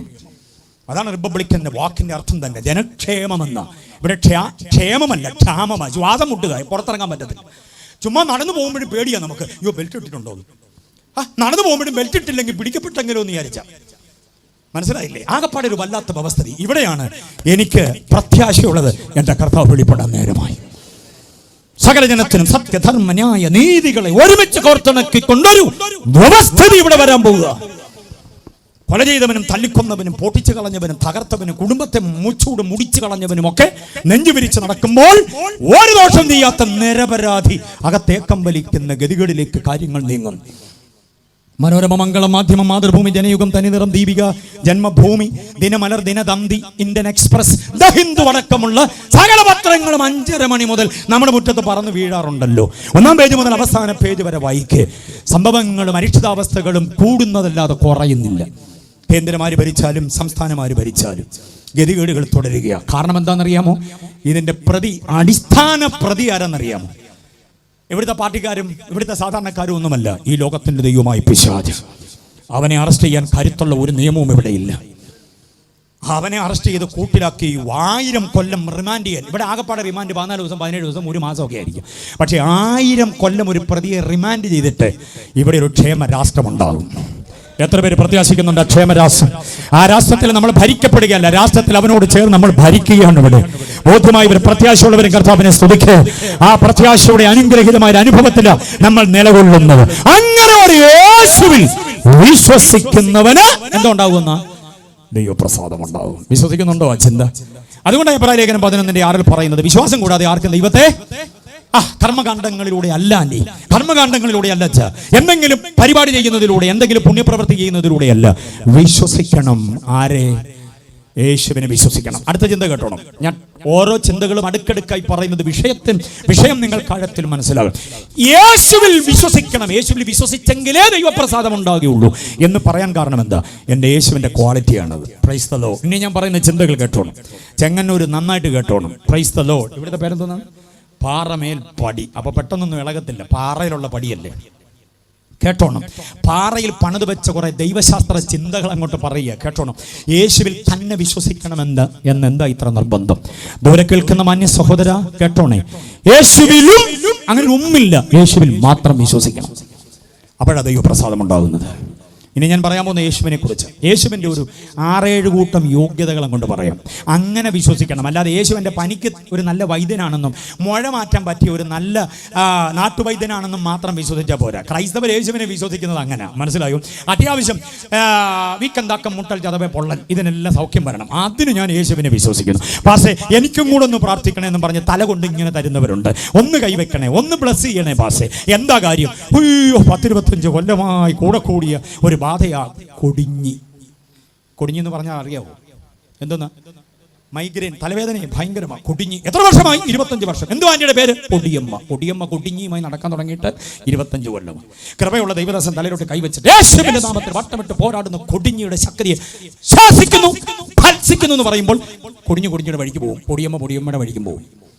പിന്നെ ഈ പൊടിയമ്മ യേശുവിന്റെ അടുക്കൽ വരണമെങ്കിൽ അടുത്ത കൊടിഞ്ഞി വരണം. ചുരുക്കി പറഞ്ഞാൽ യേശുവിലുള്ള വിശ്വാസം രോഗസൗഖ്യത്തിന് വേണ്ടി മാത്രം. യേശുവിലുള്ള വിശ്വാസം സാമ്പത്തികത്തിന് വേണ്ടി മാത്രം. യേശുവിലുള്ള വിശ്വാസം കൊച്ചിനെ കെട്ടിക്കാൻ വഴി തുറക്കപ്പെടേണ്ടതിന് വേണ്ടി മാത്രം. യേശുവിലുള്ള വിശ്വാസം ചെറുക്കന് UK പോകാനുള്ള വഴി ഒരുക്കപ്പെടണം, അല്ലെങ്കിൽ അങ്ങ് കാനഡയിൽ, അല്ലെങ്കിൽ അങ്ങ് ന്യൂയോർക്കിൽ. ഇതിനു വേണ്ടി മാത്രം യേശുവിൽ വിശ്വസിക്കുന്നവരുണ്ട്. അങ്ങനെ വിശ്വസിച്ചാൽ പോരാ. അങ്ങനെയൊക്കെ വിശ്വസിച്ചോ കർത്താവ് ഇതൊക്കെ തരും. പക്ഷേ അതിനപ്പുറം വിശ്വാസത്തിന് വേറൊരു തലമുണ്ട്. ദൈവം പ്രസാദിക്കാനൊരു തലമുണ്ട്. ഈ പറഞ്ഞ സംഗതികളൊക്കെ കർത്താവ് തരും. കാരണം കർത്താവ് കരുത്തുള്ളവനാ. മനസ്സിലായോ? അങ്ങനെ വിശ്വസിക്കുന്നവരിൽ ഇതെല്ലാം കിട്ടുമോ? ഇതെല്ലാം കിട്ടും. പക്ഷേ ഒടുക്കം കർത്താവ് പറയും, ഞാൻ നിന്നെ അറിയുന്നില്ല. കർത്താവ് അങ്ങനെ പറയില്ല. അവിടുത്തെ കൺവെൻഷൻ ആദ്യത്തെ ദിവസം മുതലേ ആ നീലക്കസേര ഞാനുണ്ടായിരുന്നു. പ്രസംഗനെ മറയാതിരിക്കാൻ ഞാൻ അങ്ങനെ നേരിട്ട് അദ്ദേഹത്തെ നോക്കി അത് മൊത്തം കുറിച്ചെടുത്തുകൊണ്ട് വന്ന പാടിയ പാട്ടിനൊപ്പം ഞാനുണ്ടായിരുന്നു. അങ്ങനെ പറയല്ലേ, അവിടുത്തെ പാറമേൽ കൺവെൻഷനിൽ ഞാനുണ്ടായിരുന്നു. എന്നെ ഒന്ന് സൂക്ഷിച്ച് നോക്ക് കർത്താവ്. ഒത്തിരി പേരുള്ളത് കൊണ്ട് ചിലപ്പം മറന്നുപോയതായിരിക്കും. കർത്താവ് പറയുന്നു, അങ്ങനെ മറവി വരത്തില്ല. ഞാൻ മറക്കാത്തവനല്ലേ, ഞാൻ മാറാത്തവനല്ലേ, അതുകൊണ്ട് എനിക്ക് മറവി വന്നതല്ല, നിന്നെ ഞാൻ അറിയുന്നില്ല. കർത്താവ് ആര് കൺവെൻഷനായി എനിക്ക് സൗഖ്യം കിട്ടി, അങ്ങനെ സൗഖ്യം ഒത്തിരി പേർക്ക് കിട്ടിയിട്ടുണ്ടല്ലോ, ഞാൻ നിന്നെ അറിയുന്നില്ല. അപ്പോൾ പിന്നെ കർത്താവ് ആരെ ഈ അറിയുന്നതെന്നറിയാമോ? തിമോഥെയോസ് ലേഖനത്തിൽ പൗലോസ് ഇങ്ങനെ പറയുന്നുണ്ട്, കർത്താവ് തനിക്കുള്ളവരെ അറിയുന്നു. കർത്താവ് തനിക്കുള്ളവരെ അറിയുന്നു. ഈ തനിക്കുള്ളവരാരാ? ഉപദേശത്തിൽ നിൽക്കുന്നവരാ, യേശുവിന്റെ ഉപദേശത്തിൽ നിൽക്കുന്നവരാ. 2 യോഹന്നാന്റെ ലേഖനം 9-ാം വാക്യം, 2 യോഹന്നാൻ 9-ൽ ഇങ്ങനെ പറയുന്നു, ക്രിസ്തുവിന്റെ ഉപദേശത്തിൽ നിലനിൽക്കാതെ അതിർ കടന്നു പോകുന്ന ഒരുത്തനും, ബാക്കി പറ, ദൈവമില്ല. കണ്ടോ, ആരുടെ ഉപദേശത്തിൽ നിൽക്കണം? ആരാന്റെ എഴുതി ഉണ്ടാക്കിയ ഉപദേശത്തിലല്ല, ക്രിസ്തുവിന്റെ ഉപദേശത്തിൽ. അതിന് 2 ആശയമാണ്. ക്രിസ്തുവിന്റെ ഉപദേശം എന്ന് പറഞ്ഞാൽ ശ്രദ്ധിച്ചു കേട്ടോ, ക്രിസ്തുവിന്റെ ഉപദേശം, ക്രിസ്തു ആരാണെന്ന ഉപദേശം. 2, ക്രിസ്തു എന്ത് പഠിപ്പിച്ചു എന്ന ഉപദേശം. ഇത് രണ്ടും കൂടെ സമഞ്ജസമായി സമ്മേളിപ്പിച്ചിട്ട് ആ ഉപദേശത്തിൽ നിൽക്കുന്നവനിൽ ആ ദൈവം പ്രസാദിക്കുന്നത്. അവരാ ദൈവത്തിനുള്ളവർ. അല്ലാതെ ഒരു ക്രൈസ്തവ പേര് കിട്ടി എന്നുള്ളത് കൊണ്ടോ വീട്ടുപേരും രഹബോത്ത് പെനിയേൽ എന്നൊക്കെ പറഞ്ഞ് ഇട്ടത് കൊണ്ടൊന്നും ആയില്ല. ചിലരുടെ വീടിന്റെ പേര് കേട്ടാൽ പോക്ക ക്രിസ്ത്യാനിയാണെന്ന് തോന്നും. ഖാനാ എന്നാണ് വീട്, ബഥേൽ എന്നാണ് വീട്, പെനിയേൽ എന്നാണ് വീട്. പോപ്പും മൂട്ടിൽ എന്നോ, മരുതി മൂട്ടിലെന്നോ, ആഞ്ഞിമൂട്ടിലെന്നോ, അല്ലെങ്കിൽ പള്ളി വീട്ടിലെന്നോ, പള്ളിത്തെക്കേതിലെന്നോ ഒക്കെ വീട്ടുപേരുണ്ടാകും. ഒരുപക്ഷെ ഞാനീ പറഞ്ഞ പേരുകാർ ആരെങ്കിലും ഇവിടെയൊക്കെ ഉണ്ടാകും. അങ്ങനെയൊന്നും ഇട്ടത് കൊണ്ട് ദൈവം പ്രസാദിക്കണമെന്നില്ല. പിന്നെ ദൈവം പ്രസാദിക്കണമെങ്കിൽ ക്രിസ്തു ആരാണെന്ന ഉപദേശം. 2, ക്രിസ്തു എന്ത് പഠിപ്പിച്ചു എന്ന ഉപദേശം. ക്രിസ്തു ആരാണെന്ന ഉപദേശത്തിന് ഞാനൊരു 5-6 കൂട്ടം കാര്യം പറയാമെന്ന് പറഞ്ഞത് ശ്രദ്ധിച്ചു കേട്ടോണം. 1, യേശു ഏക ദൈവമാണെന്ന് വിശ്വസിക്കണം. എത്ര പേര് ഏറ്റെടുക്കുമത്? ദൈവങ്ങളുടെ കൂട്ടത്തിൽ ഒരു ദൈവമെന്നല്ല, ഏകസത്യ ദൈവമാണ് യേശു എന്ന് വിശ്വസിക്കുന്നവർ എത്ര പേരുണ്ട്? അങ്ങനെ വിശ്വസിക്കുന്നവരിൽ ആ പ്രസാദം ഇറങ്ങി വരുന്നത്. അപ്പൊ ഏക ദൈവം. 2, ഏക കർത്താവാണ്. ലോകത്തിൽ ഒത്തിരി കർത്താക്കന്മാരുള്ള കൂട്ടത്തിൽ ഒരു കർത്താവല്ല യേശു. എന്റെ യേശു ഏക കർത്താവാണ്. യേശുവിനെ കുറിച്ച് അങ്ങോട്ട് പറയാൻ ഇങ്ങനെ തുടങ്ങിയാലുണ്ടല്ലോ, എന്തെന്ത് ചിന്തകളാ വരുന്നതെന്നറിയാമോ? 1, കുഞ്ഞുങ്ങളൊക്കെ ശ്രദ്ധിച്ച് കാണാതെ പഠിച്ചോണം മക്കളെ. 1, യേശു ആരാ? ഏക ദൈവമാണ്. 2, ആരാ? ഏക, ഇപ്പോഴേ മറന്നോ സംഭവം. 1 എന്താ പറഞ്ഞേ? ഏക ദൈവമാണ്. 2 എന്താ പറഞ്ഞേ? ഏക കർത്താവാണ്. ഏക കർത്താവാണ്. അടുത്തത് ഏക രക്ഷകനാണ് യേശു. ഏക രക്ഷകൻ. വേറെ രക്ഷകന്മാരില്ല. ആത്മാവിന് രക്ഷ നൽകുവാൻ, നിത്യനരകത്തിന്റെ ശിക്ഷാവിധിയിൽ നിന്ന് രക്ഷിക്കുവാൻ യേശു അല്ലാതെ വേറെ രക്ഷകൻ ഇല്ലെന്ന് പഠിക്കണം. ഏകരക്ഷകന. 3 കാര്യം കേട്ടോ. 3 വെച്ച് പഠിക്കാം. അപ്പൊ നിങ്ങൾക്ക് അത് ഓർത്തിരിക്കാൻ എളുപ്പമുണ്ട്. മോനെ, ആദ്യം പറഞ്ഞ 3 കാര്യം കേട്ടോ. 1, ഏക ദൈവം. 2, ഏക കർത്താവ്. 3, ഏക രക്ഷകൻ. കണ്ടോ, ഇങ്ങനെ അങ്ങോട്ട് വിശ്വസിക്കണം. രക്ഷകന്മാരുടെ കൂട്ടത്തിൽ രക്ഷകനല്ല, കർത്താക്കന്മാരുടെ കൂട്ടത്തിലൊരു കർത്താവല്ല, ദൈവങ്ങളുടെ കൂട്ടത്തിൽ കൊള്ളാവുന്ന ഒരു ദൈവമല്ല, ഏക ദൈവമാണ് യേശു. ഇത് പറയുമ്പം രക്തസമ്മർദ്ദം കൂടിയിട്ടൊന്നും കാര്യമില്ല. വേദപുസ്തകത്തെ നെഞ്ചോടടുപ്പിച്ച ഞങ്ങൾ ഇത് പറയുന്നത്. ഈ പുസ്തകത്തെ അവലംബമാക്കിക്കൊണ്ട് പറയുക, യേശു ഈ 3 കാര്യങ്ങളിൽ ഒട്ടും പുറകോട്ടല്ല. യേശു മാത്രമാണ് ഏക ദൈവം, ഏക കർത്താവ്, ഏക രക്ഷകൻ. ആകാശത്തിന്റെ കീഴിൽ മനുഷ്യരുടെ നൽകപ്പെട്ട ഒറ്റനാമം എന്തിന്? രക്ഷിക്കപ്പെടേണ്ടതിന് വേണ്ടി. വേറൊരുത്തനിലും രക്ഷയില്ല, വേറൊരുത്തിയിലും രക്ഷയില്ല, വേറൊരിടത്തും രക്ഷയില്ല, വേറെ ആരിലും രക്ഷയില്ല, വേറെ ഒന്നിലും രക്ഷയില്ല എന്ന് വിശ്വസിക്കുന്നവർ കർത്താവിനെ സ്തുതിക്കോ. ഏക രക്ഷകനും ഏക കർത്താവുമാണ് എന്റെ യേശു. അങ്ങനെ അങ്ങോട്ട് വിശ്വസിക്കണം. അടുത്ത വിശ്വാസത്തിന്റെ സംഗതി കേട്ടോണം. അടുത്ത 3 കാര്യങ്ങൾ ഞാൻ പറയാം, ശ്രദ്ധിച്ചോണം. 3 ചിന്തകൾ വെച്ച് പഠിച്ചു പോകും. അടുത്ത 3 കാര്യം, യേശു ഏക അവതാരമാണ്. മനസ്സിലായോ? യേശു ആരാ? മനുഷ്യനെ പാപത്തിന്റെ അഗ്നിച്ചൂളയിൽ നിന്ന്, ദൈവശിക്ഷാവധിയിൽ നിന്ന് വലിച്ചെടുക്കേണ്ടതിന് ഇവിടെ അവതരിച്ച അവതാരം, ദ ഇൻകാർണേഷൻ, അതല്ലെങ്കിൽ ദ മാനിഫെസ്റ്റേഷൻ. ഇൻകാർണേഷൻ എന്നും അവതാരം എന്നും കേൾക്കുമ്പോൾ ചിലർക്ക് ഒരു വല്ലാത്ത പോലെ തോന്നി. അയ്യോ, അത് നമുക്ക് പറയാൻ പറ്റുന്ന പ്രയോഗമാണെന്നോ? അവതാരം എന്ന പദത്തിന്റെ അർത്ഥം നല്ലത് ചെയ്യുവാൻ ഇറങ്ങി വരിക. നല്ലത് ചെയ്യുവാൻ ഇറങ്ങി വന്ന ഒറ്റ അവതാരമേ ഉള്ളൂ, അത് എൻ്റെ കർത്താവാണ്. തല്ലാനും കൊല്ലാനും പൊളിക്കാനും തകർക്കാനും അപകരിച്ചെടുക്കാനുമല്ല, തനിക്കുള്ളതെല്ലാം നമുക്ക് തരാൻ വേണ്ടിയാ. നമ്മുടെ പൊളിവ് മാറ്റാൻ, നമ്മുടെ ഇടിവ് മാറ്റാൻ, നമ്മെ നന്നാക്കാൻ, അരികുരച്ച് നന്നാക്കാൻ, ദൈവോന്മുഖരാക്കി മാറ്റേണ്ടതിന്, നമ്മെ അത്യുന്നതനായ ദൈവത്തോട് നിരപ്പിക്കാൻ വന്ന ഒരൊറ്റ അവതാരം ആരാന്ന് പറയാം? യേശു മാത്രമാണ്. അപ്പൊ അടുത്ത 3 കാര്യങ്ങളിൽ ഒന്നാമത്തേതാണ് ഏക അവതാരം. ഏക എന്ന പദം വിട്ടുകളയല്ലേ, ഏക അവതാരം. അവതാരമാണെന്ന് പറഞ്ഞാൽ ഒത്തിരി അവതാരങ്ങളുടെ കൂട്ടത്തിലായി പോകും എൻ്റെ യേശു. പക്ഷേ ആർഷഭാരത ഭിന്ന മത രാഷ്ട്രീയ സംസ്കാര ജാതീയ അനുഭവങ്ങൾ ധാരാളമുള്ള ഈ രാജ്യത്തിൽ ഏതു കോണിലും, അങ്ങ് ഇന്ദ്രപ്രസ്ഥത്തിലും അനന്തപുരിയിലും ഏത് തലസ്ഥാന നഗരിയിലും നിന്നുകൊണ്ട് വിളിച്ചു പറയാം. ഹിമാലയ സാനുക്കൾ വരെ കേൾക്കാൻ എന്റെ കണ്ടനാളത്തിന് ശബ്ദവീതിയുടെ കരുത്തുണ്ടായിരുന്നെങ്കിൽ വിളിച്ചു പറയാൻ ഈ ആർഷഭാരതത്തെ ഭരിക്കുന്ന സമസ്ത നേതൃത്വ വൃന്ദങ്ങളും കേൾക്കത്തക്ക നിലയിൽ പറയാൻ അവസരമുണ്ടെങ്കിൽ എനിക്ക് പറയാൻ ആവേശമുള്ളൊരു കാര്യം, എന്റെ യേശു ഏക അവതാരമാണ്. യേശു മാത്രമാണ് ഏക അവതാരം. അടുത്ത കേട്ടോണം, യേശു ഏക മധ്യസ്ഥനാണ്. എത്ര പേർക്ക് സ്വതന്ത്രം പറയാൻ പറ്റും? ഒത്തിരി മധ്യസ്ഥന്മാരുടെ കൂട്ടത്തിൽ ഒരു മധ്യസ്ഥനല്ല, പിന്നെ ആരാ?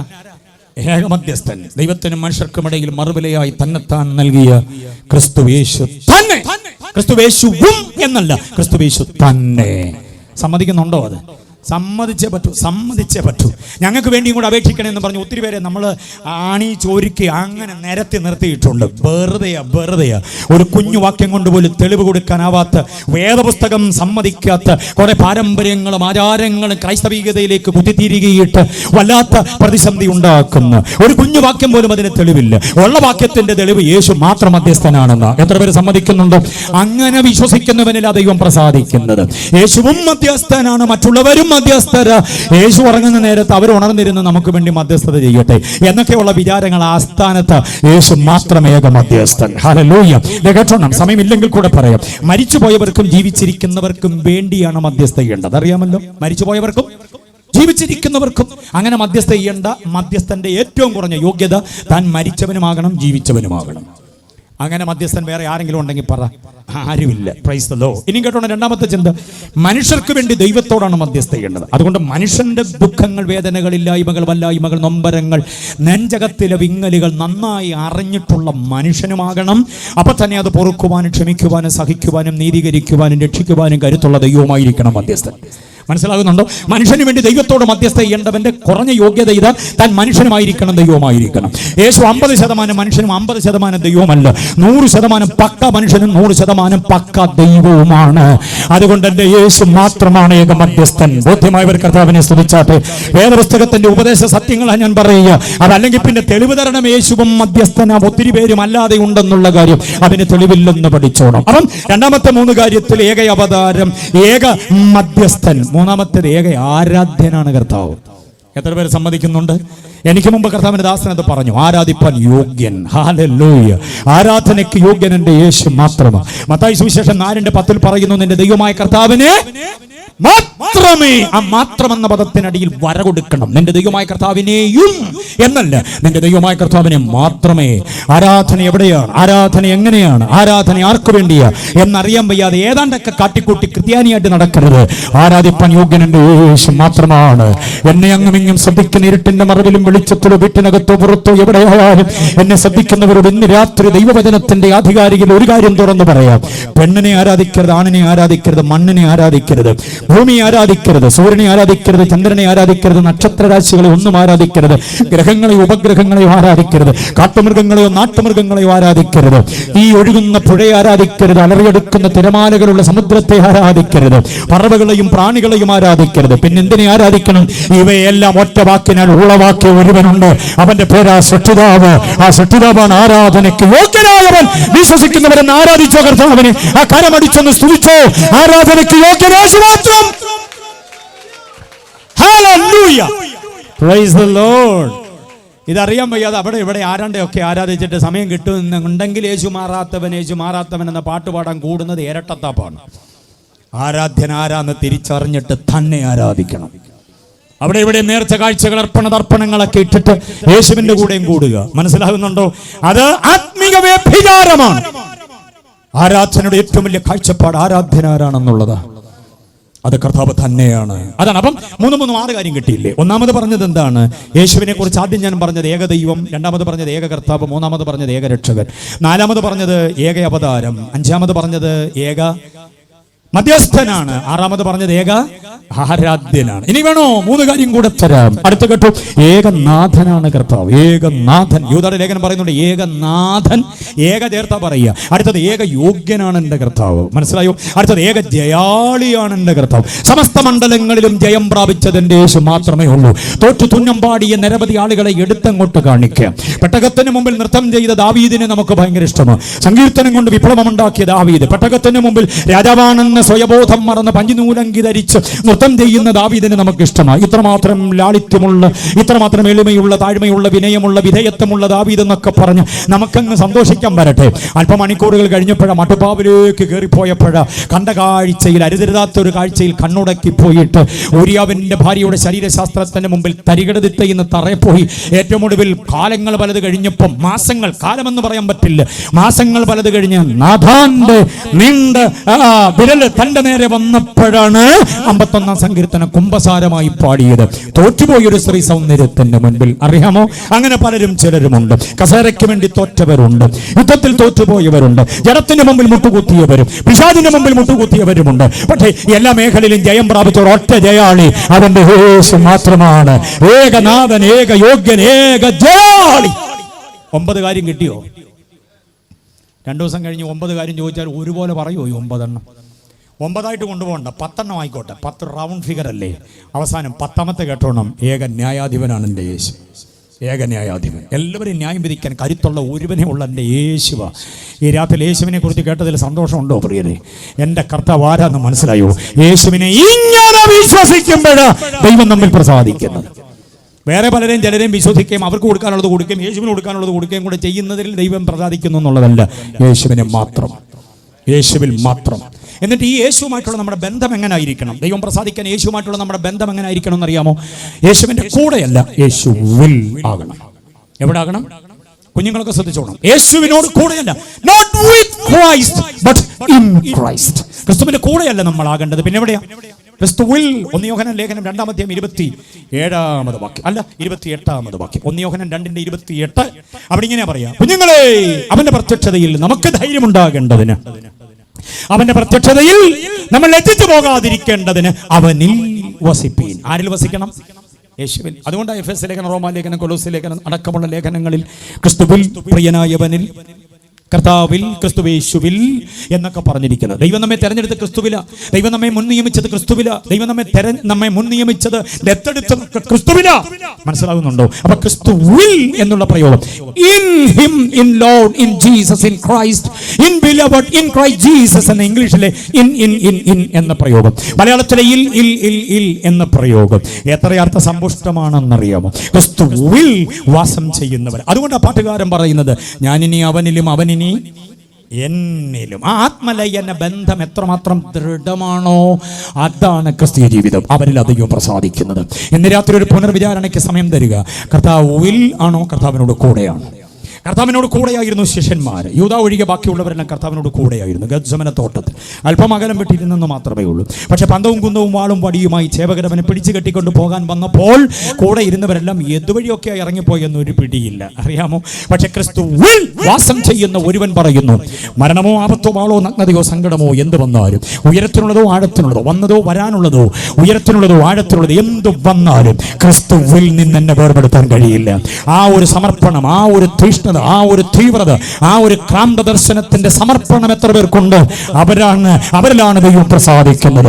കിലവിലിക്കുന്ന കുന്തങ്ങൾ, വെട്ടിത്തിളങ്ങുന്ന വൈത്തളിയുള്ള വാളുകൾ, പാതയോരങ്ങളിലെ പതിയിരിപ്പുകൾ, മനസ്സവാച കർമ്മണ അറിയാതെയുള്ള ദോഷങ്ങൾ നിന്നെ കുറിച്ച് ആരോപിക്കുകയും ഒക്കെ ചെയ്യുമ്പോഴും പതറാതെ ക്രിസ്തുവിൽ നിന്ന് വേർപെട്ടു പോകാതെ, നൈമിഷിക സുഖങ്ങൾക്ക് വേണ്ടി ക്രിസ്തുവിന്റെ ഔന്നത്യം കളഞ്ഞു കുളിക്കാതെ, ഒരുമാതിരിപ്പെട്ട ലാഭക്കൊതിയോടുകൂടെ ക്രിസ്തുവിന്റെ ആ അനുഗ്രഹീതമായിരിക്കുന്ന ഉപദേശത്തെ പണയപ്പെടുത്താതെ നാം നിൽക്കുമെങ്കിൽ കർത്താവ് നമ്മിൽ പ്രസാദിക്കും. ബോധ്യമായവർക്ക് ഞാൻ ദൈവത്തെ സ്തുതിക്കുകയാണ്. അല്പചില നിമിഷങ്ങൾ കൊണ്ട് ഒരു വിചാരം കൂടെ ഞാൻ ഒന്ന് തന്നിട്ട് എന്റെ വാക്കുകൾ അവസാനിപ്പിക്കാം. കൊയർ നമുക്ക് വേണ്ടി ഏറ്റവും ഒടുവിൽ ഒരു അനുഗ്രഹീത ഗാനം പാടും. ആ പാട്ടും കൂടെ ചേർന്ന് പാടി ആരാധിച്ച് നമുക്ക് മടങ്ങേണ്ടതുണ്ട്. 9 മണിക്ക് ആശീർവാദം എന്നുള്ളതിന് ഒരു ലംഘനവും സംഭവിക്കില്ല. ഇന്ന് രാത്രി, പ്രഥമ രാത്രി നീണ്ടുപോയാൽ അടുത്ത രാത്രികളെ അത് ബാധിക്കും. എനിക്കറിയാം 9 മണി എന്നൊക്കെ ഉള്ളതായിരിക്കുന്ന നിങ്ങളുടെ വേലിക്കെട്ടിനകത്ത് നിൽക്കുന്ന ഒരു പ്രസംഗകനല്ല നാളെ വരാൻ പോകുന്നത്.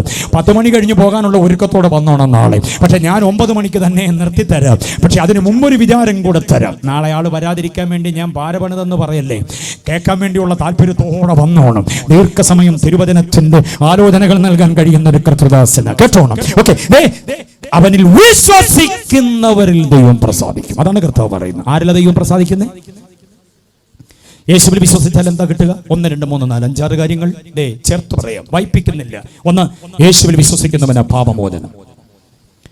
ഈ മുറ്റത്ത് വന്നിരിക്കുന്നവർ മാത്രം കേൾക്കേണ്ടതിന് വേണ്ടി മൈക്ക് സജ്ജമാക്കി ഞങ്ങൾക്ക് യോഗം നടത്താമെന്നുള്ളതേ ഉള്ളൂ. പക്ഷെ അങ്ങ് ദൂരെ നിൽക്കുന്ന ഞങ്ങളുടെ സഹോദരന്മാര്, ഒരുപക്ഷെ താങ്കൾ ഹൈന്ദവ മതത്തിലോ ഇസ്ലാം മതത്തിലോ ബുദ്ധമതത്തിലോ ജൈനമതത്തിലോ ഒരു മതത്തിലും അല്ലാതെയോ ഒരു നാമധേയ ക്രിസ്ത്യാനിയായിട്ടോ ഒക്കെ ആയിരിക്കാം. ഇന്ന് രാത്രി ഇനി ഞാൻ ഈ ഉപസംഹാരത്തിൽ പറയുന്നത് മറക്കാതിരിക്കണം, കേൾക്കണം. യേശുവിൽ വിശ്വസിക്കുന്നവനിൽ ദൈവം പ്രസാദിക്കുന്നെന്ന് പറയാനുള്ള അടിസ്ഥാനപരമായ ദൈവശാസ്ത്രം ഒന്ന്, യേശുവിൽ വിശ്വസിക്കുന്നവനാ പാപമോചനം. സ്വത്രം പറഞ്ഞില്ലല്ലോ. പെന്തക്കോസ്തുകാരെ മുമ്പിൽ എഴുതി പാപമോചനത്തെ കുറിച്ചൊക്കെ പറയാൻ ഭയങ്കര പാടാണ്. അതൊക്കെ കഴിഞ്ഞ വാസം ഇങ്ങോട്ട് വന്നത്, വേറെ വല്ലതും ഉണ്ടെങ്കിൽ പറഞ്ഞാട്ടെ. ആ ഒരു ചിന്തയിലാണ് നമ്മൾ ഇരിപ്പ്. പക്ഷേ യേശുവിൽ വിശ്വസിക്കുന്നവൻ എന്തോ കിട്ടുമെന്ന്? പാപമോചനം കിട്ടാത്തവൻ എങ്ങനെ ദൈവം പ്രസാദിക്കുന്നു? പാപിയായിരിക്കുന്നവൻ അർപ്പിക്കുന്ന അർപ്പണങ്ങളിലും തർപ്പണങ്ങളിലും യാഗയോഗങ്ങളിലും കർമ്മകാണ്ഡങ്ങളിലും ദൈവം എങ്ങനെയാണെന്ന് പ്രസാദിക്കുന്നത്? പാപമോചനം കിട്ടിയെങ്കിൽ ദൈവം പ്രസാദിക്കും. പാപമോചനം കിട്ടാനുള്ള ഒറ്റ വഴി യേശുവിലെ വിശ്വാസമാണ്. അപ്പോസ്തലപ്രവൃത്തി 10:43 വാക്യം. വായിപ്പിച്ചു വിടാൻ ആഗ്രഹിക്കുന്നില്ല, പറഞ്ഞു വിടുക. അപ്പോസ്തലപ്രവൃത്തി 10:43 പറയുന്നു, അവന്റെ നാമത്തിൽ വിശ്വസിക്കുന്ന ഏവനും എന്തുകൊണ്ട്? ആ ഏവനും എന്നുള്ള പദമുണ്ടല്ലോ, ശ്രദ്ധേയമായി. ഏവനും, യഹൂദന് മാത്രമല്ല, യവനന് മാത്രമല്ല, സകല ജാതി മത വർണ്ണ വർഗ വ്യത്യാസങ്ങൾ ഒന്നുമില്ലാതെ അമേരിക്കക്കാരനും ആഫ്രിക്കക്കാരനും ഇന്ത്യക്കാരനും ഇന്തോനേഷ്യക്കാരനും പാപമോചനത്തിന് ഒറ്റ വഴിയുള്ളൂ, അവർ യേശുവിന്റെ നാമത്തിൽ വിശ്വസിക്കുക. അങ്ങനെ വിശ്വസിക്കുന്നവന് പാപമോചനം കിട്ടും, അവനിൽ ദൈവപ്രസാദം. അടുത്തത്, യേശുവിൽ വിശ്വസിക്കുന്നവനെ രക്ഷ പ്രാപിക്കുന്നത്. റോമാലേഖനം 10:9 വാക്യം. അവനെ ഹൃദയം കൊണ്ട് വിശ്വസിച്ചാൽ നീ എന്തോ ചെയ്യുന്ന? രക്ഷിക്കപ്പെടും. രക്ഷിക്കപ്പെടുന്നവനുള്ള ദൈവം പ്രസാദിക്കും, രക്ഷിക്കപ്പെടാത്തവന് ദൈവം പ്രസാദിക്കത്തില്ല. രക്ഷിക്കപ്പെടാത്തവന് ദൈവത്തിന്റെ ന്യായവിധിയുടെ കടൂര ഖഡ്ഗം അവന്റെ പെടലിക്ക് വന്നു വീഴും, ഇന്നല്ലെങ്കിൽ നാളെ. അതുകൊണ്ട് യേശുവിൽ വിശ്വസിച്ച് രക്ഷിത ഗണത്തിന്റെ കൂട്ടത്തിലാകണം. അടുത്ത മൂന്നാമത്തെ ചിന്ത കേട്ടോണം. യേശുവിൽ വിശ്വസിക്കുന്നവനാ നിത്യജീവൻ കിട്ടുന്നത്. യോഹന്നാന്റെ സുവിശേഷം അതിന്റെ 3:15-16 വാക്യം. 3:15 പറയുന്നവൻ വിശ്വസിക്കുന്നവന് നിത്യജീവനുണ്ട്. അത് പ്രാപിച്ചവർ കർത്താവിനെ സ്തുതിച്ചാട്ടെ. നിത്യജീവന്റെ അവകാശിയാണ് ഞാൻ. സകലകാലത്തിന് മുൻപേ വാഗ്ദത്തം ചെയ്ത നിത്യജീവന്റെ അവകാശിയായി ദൈവം എന്നെ മാറ്റിയിരിക്കുന്നു. ഉറപ്പുള്ളവർ ഒന്നുകൂടെ കർത്താവിനെ സ്തുതിക്ക്. ഓക്കെ, അപ്പൊ നിത്യജീവൻ യേശുവിൽ വിശ്വസിക്കുന്നവർക്ക്, അതുകൊണ്ടാണ് അവനിൽ ദൈവം പ്രസാദിക്കുന്നത്. നാലാമത്തെ ചിന്ത പറയാം, യേശുവിൽ വിശ്വസിക്കുന്നവന് നീതീകരണമുണ്ട്. റോമാലേഖനം 5:1 വാക്യം. വിശ്വാസത്താൽ നാം നീതീകരണം പ്രാപിക്കുന്നു. എങ്ങനെ? വിശ്വാസത്താൽ കർത്താവായ യേശുക്രിസ്തു മൂലം നമുക്ക് നീതീകരണം ലഭിച്ചിട്ട് ദൈവത്തോട് എന്തോ ഉണ്ട്? സമാധാനമുണ്ട്. വിശ്വാസത്താൽ ആണത് സാധ്യമാകുന്നത്. യേശുവിന്റെ വിശ്വാസത്താൽ ആണത് സാധ്യമാകുന്നത്. റോമാലേഖനം 5:1 വാക്യം. ഇനി വിശ്വസിക്കുന്നവരിൽ ദൈവം പ്രസാദിക്കുന്നത്. Price the Lord. ദൈവത്തിന്റെ പ്രസാദം ഇറങ്ങി വരുന്നത് ഈ പറയപ്പെട്ട വഴികളിലൂടെ നമ്മൾ വന്നു കഴിയുമ്പോൾ അത്യുന്നതനായ ദൈവത്തിന്റെ പ്രസാദം, താങ്കളുടെ നിറം നോക്കാതെ, കുലം നോക്കാതെ, വർണ്ണം നോക്കാതെ, വർഗം നോക്കാതെ, താങ്കൾ ഇതുവരെ എന്ത് ചെയ്തു എന്നുള്ളത് നോക്കാതെ, യേശുവിനെ വിശ്വസിച്ചു എന്നൊരൊറ്റ കാരണത്താൽ ദൈവം തന്റെ പ്രസാദം കൊണ്ട് നമ്മെ അനുഗ്രഹിക്കാനിടയാകും. ആ പ്രസാദം പ്രാപിച്ചവരുടെ ഭാവി എന്താണെന്നറിയാമോ? ആ പ്രസാദം പ്രാപിച്ചവരുടെ ഭാവിയാണ് കർത്താവിന്റെ പ്രത്യക്ഷതയിൽ കർത്താവിനോടൊപ്പം സമാഗമിപ്പാനുള്ള അവസരം. കർത്താവ് കാഹളം മുഴക്കി വരും, കാഹളം മുഴങ്ങും, മരിച്ചവരക്ഷയരായി ഓർക്കും. ജീവനോടിരിക്കുന്ന നാം രൂപാന്തരപ്പെടും. ആ പുനരുദ്ധാനവും രൂപാന്തരവും കൈമോശം വരാതിരിക്കണമെങ്കിൽ യേശുവിൽ വിശ്വസിച്ച ദൈവപ്രസാദം പ്രാപിച്ചേ പറ്റുകയുള്ളൂ. നമ്മുടെ ഇടം ഇവിടെയല്ല, നമ്മുടെ തട്ടകം ഇവിടെയല്ല. കുറെ കാലത്തേക്ക് ഇവിടെ വന്നു, ഇവിടെ നിന്ന് നമ്മൾ ചേക്കേറും. എവിടെ? അവൻ ഇരിക്കുന്ന ഇടത്തേക്ക്. അതിന് കർത്താവ് എത്രയും വേഗം വരും. വാനവരവിൽ പ്രത്യക്ഷമാകും. വിശുദ്ധരായി, നിഷ്കളങ്കരായി, കുറ്റമില്ലാത്തവരായി, വേദപുസ്തകത്തിന്റെ ഉപദേശ സത്യങ്ങളിൽ വ്യതിചലിക്കാതെ സനാതന സത്യങ്ങളെ നിരുപാധികം എന്ന് പറഞ്ഞാൽ അൺകണ്ടീഷണലായി, ഒരു വ്യവസ്ഥയും കൂടാതെ നിരുപാധികം ഇതിനെ അങ്ങോട്ട് ഏറ്റെടുത്തിട്ട് അടുത്ത നടപടികൾക്ക് വേണ്ടി ചുവടുവെക്കുമ്പോൾ ദൈവത്തിന്റെ പ്രസാദം പെയ്തിറങ്ങും. വേദപുസ്തകത്തിന്റെ ഈ ഉപദേശ സത്യങ്ങളിലൂടെ അല്ലാതെ ദൈവമാരിലും പ്രസാദിക്കില്ല. ബോധ്യമായവർ കർത്താവിനെ സ്തുതിച്ചാട്ടെ. ഇനി കുറിവാക്യത്തിലേക്ക് വന്നേ. അവിടെ ഇങ്ങനെ വായിക്കുന്നു, ദൈവം പ്രസാദിക്കാനുള്ള പ്രവൃത്തി എന്താ? ദൈവം പ്രസാദിക്കാനുള്ള പ്രവൃത്തി യേശുവിൽ വിശ്വസിക്കുക. എന്തുകൊണ്ട്? ഏത് ദൈവം പ്രസാദിക്കണം? എന്തുകൊണ്ട് യേശുവിൽ വിശ്വസിക്കണം? യേശുവിലെ വിശ്വാസത്തിന്റെ അനന്തരഫലം എന്താ? എന്നിത്യാദി വസ്തുതകളെ ഏകദേശം ഈ സമയം കൊണ്ട് നിങ്ങളുടെ ഹൃദയത്തിലേക്ക് പകരാൻ കഴിഞ്ഞു എന്ന് ഞാൻ വിശ്വസിക്കുന്നു. ഈ കേട്ട വചനത്തോട് നീതി പുലർത്തി ദൈവത്തിന്റെ പരിശുദ്ധാത്മാവെന്ന നല്ല അധ്യാപകൻ ഇനിയും ഇതിന്റെ ആഴങ്ങൾ നിങ്ങൾക്ക് ബോധ്യമാക്കി തന്നിട്ട് ക്രൈസ്തവ ജീവിതം പേരിന് മാത്രം നയിക്കാതെ ആന്തരിക രമ്യത പിതാവിനോടും പുത്രനോടും പരിശുദ്ധാത്മാവിനോടും ഉണ്ടാകുകയും നമ്മൾ ഏറ്റെടുത്ത വിശ്വാസ സംഹിത നമ്മളുടെ ആത്മാവിനോടും ദേഹിയോടും ദേഹത്തോടും സ്വാധീനിക്കപ്പെടത്തക്ക നിലവാരത്തിൽ ഏറ്റെടുക്കുകയും ചെയ്യുന്നവർക്കായി ഞാൻ ദൈവത്തെ സ്തുതിക്കുകയാണ്. എല്ലാ കണ്ണുകളും അടയട്ടെ, ഹൃദയങ്ങൾ ദൈവസന്നിധിയിൽ ഏകാഗ്രമാകട്ടെ. ആത്മതപനത്തോട് അല്പസമയം ദൈവസന്നിധിയിലായിരിക്കുക. അനുഗ്രഹിക്കപ്പെട്ടതായിരിക്കുന്ന ഒരു നിമിഷം ഈ വല്ലാത്ത പാൻഡമിക് പീരീഡിൽ ഈ വീട്ടുമുറ്റത്ത് നമുക്ക് പലയിടങ്ങളിൽ ഒരുമിച്ച് കൂടാൻ ദൈവം കൃപ ചെയ്തു. ഒരു കർത്തൃദാസന്റെ ഹൃദയത്തിൽ ദൈവം കൊടുത്ത് അദ്ദേഹത്തിന്റെ കുടുംബത്തിന്, അദ്ദേഹത്തിന്റെ കുഞ്ഞുങ്ങൾക്ക് ദൈവം കൊടുത്ത ആത്മീക ദർശനം. ചെങ്ങന്നൂർ ടൗൺ ചർച്ച് അതിനോട് ചരടിനോട് ആഭിമുഖ്യം കാട്ടി കൂടെ നിൽക്കുമ്പോൾ മനോഹരമായ ഒരു യോഗമായിട്ട് അത് പരിണമിക്കാൻ കാരണമായി തീർന്നു. നല്ല ഗാനങ്ങൾ, നല്ല വചന ചിന്തകൾ, നല്ല ആത്മാ സാന്നിധ്യമൊക്കെ അനുഭവിപ്പാൻ ദൈവം നമ്മോട് പിന്നെയും കരുണ ചെയ്തു. പ്രിയരെ, ഒന്ന് ചിന്തിച്ചു നോക്കിക്കേ, ഇഴയെടുപ്പമുള്ള എത്ര പേരെയാണ് കൊറോണ കുത്തൊഴുക്കൽ കൊണ്ടുപോയത്. നമ്മളെ ബാക്കിയാക്കിയത് ഒരുപക്ഷെ ഇതൊന്നുകൂടെ കേൾക്കാൻ വേണ്ടിയായിരിക്കാം. ഇനിയെങ്കിലും ദൈവപ്രസാദമാണോ എനിക്കുള്ളത്, അതോ ദൈവത്തിന്റെ നീരസമാണോ ഞാൻ ചുമക്കുന്നത്? ഒരു തൊഴിലാളിക്കും ചുമക്കാൻ പറ്റുന്നതല്ല ദൈവത്തിന്റെ നീരസഭാരം. ദൈവത്തിന്റെ പ്രസാദമാണ് എന്നിലുള്ളത്.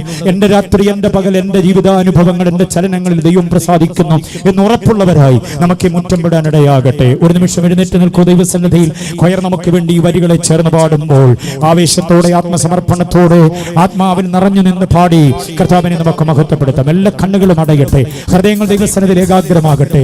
എഴുന്നേൽപ്പിച്ച് നിർത്തുന്നത് പോകാനുള്ള സൗകര്യത്തിനല്ല, ഒന്ന് പാടി ആരാധിക്കുവാൻ അല്പസമയം മാത്രം, അധിക നേരമില്ല, അല്പസമയം മാത്രം പഴയഗാനത്തിന്റെ ഈ ശരണങ്ങളിൽ ചേർന്ന് പാടി നമുക്ക് ഒരുമിച്ച് കർത്താവിനെ മഹത്വപ്പെടുത്താം. ആത്മാവിൽ ദൈവത്തെ സ്തുതിക്കുക, ആത്മാവിൽ നിന്ന് ആരാധിച്ച് മടങ്ങാനിടയാകട്ടെ.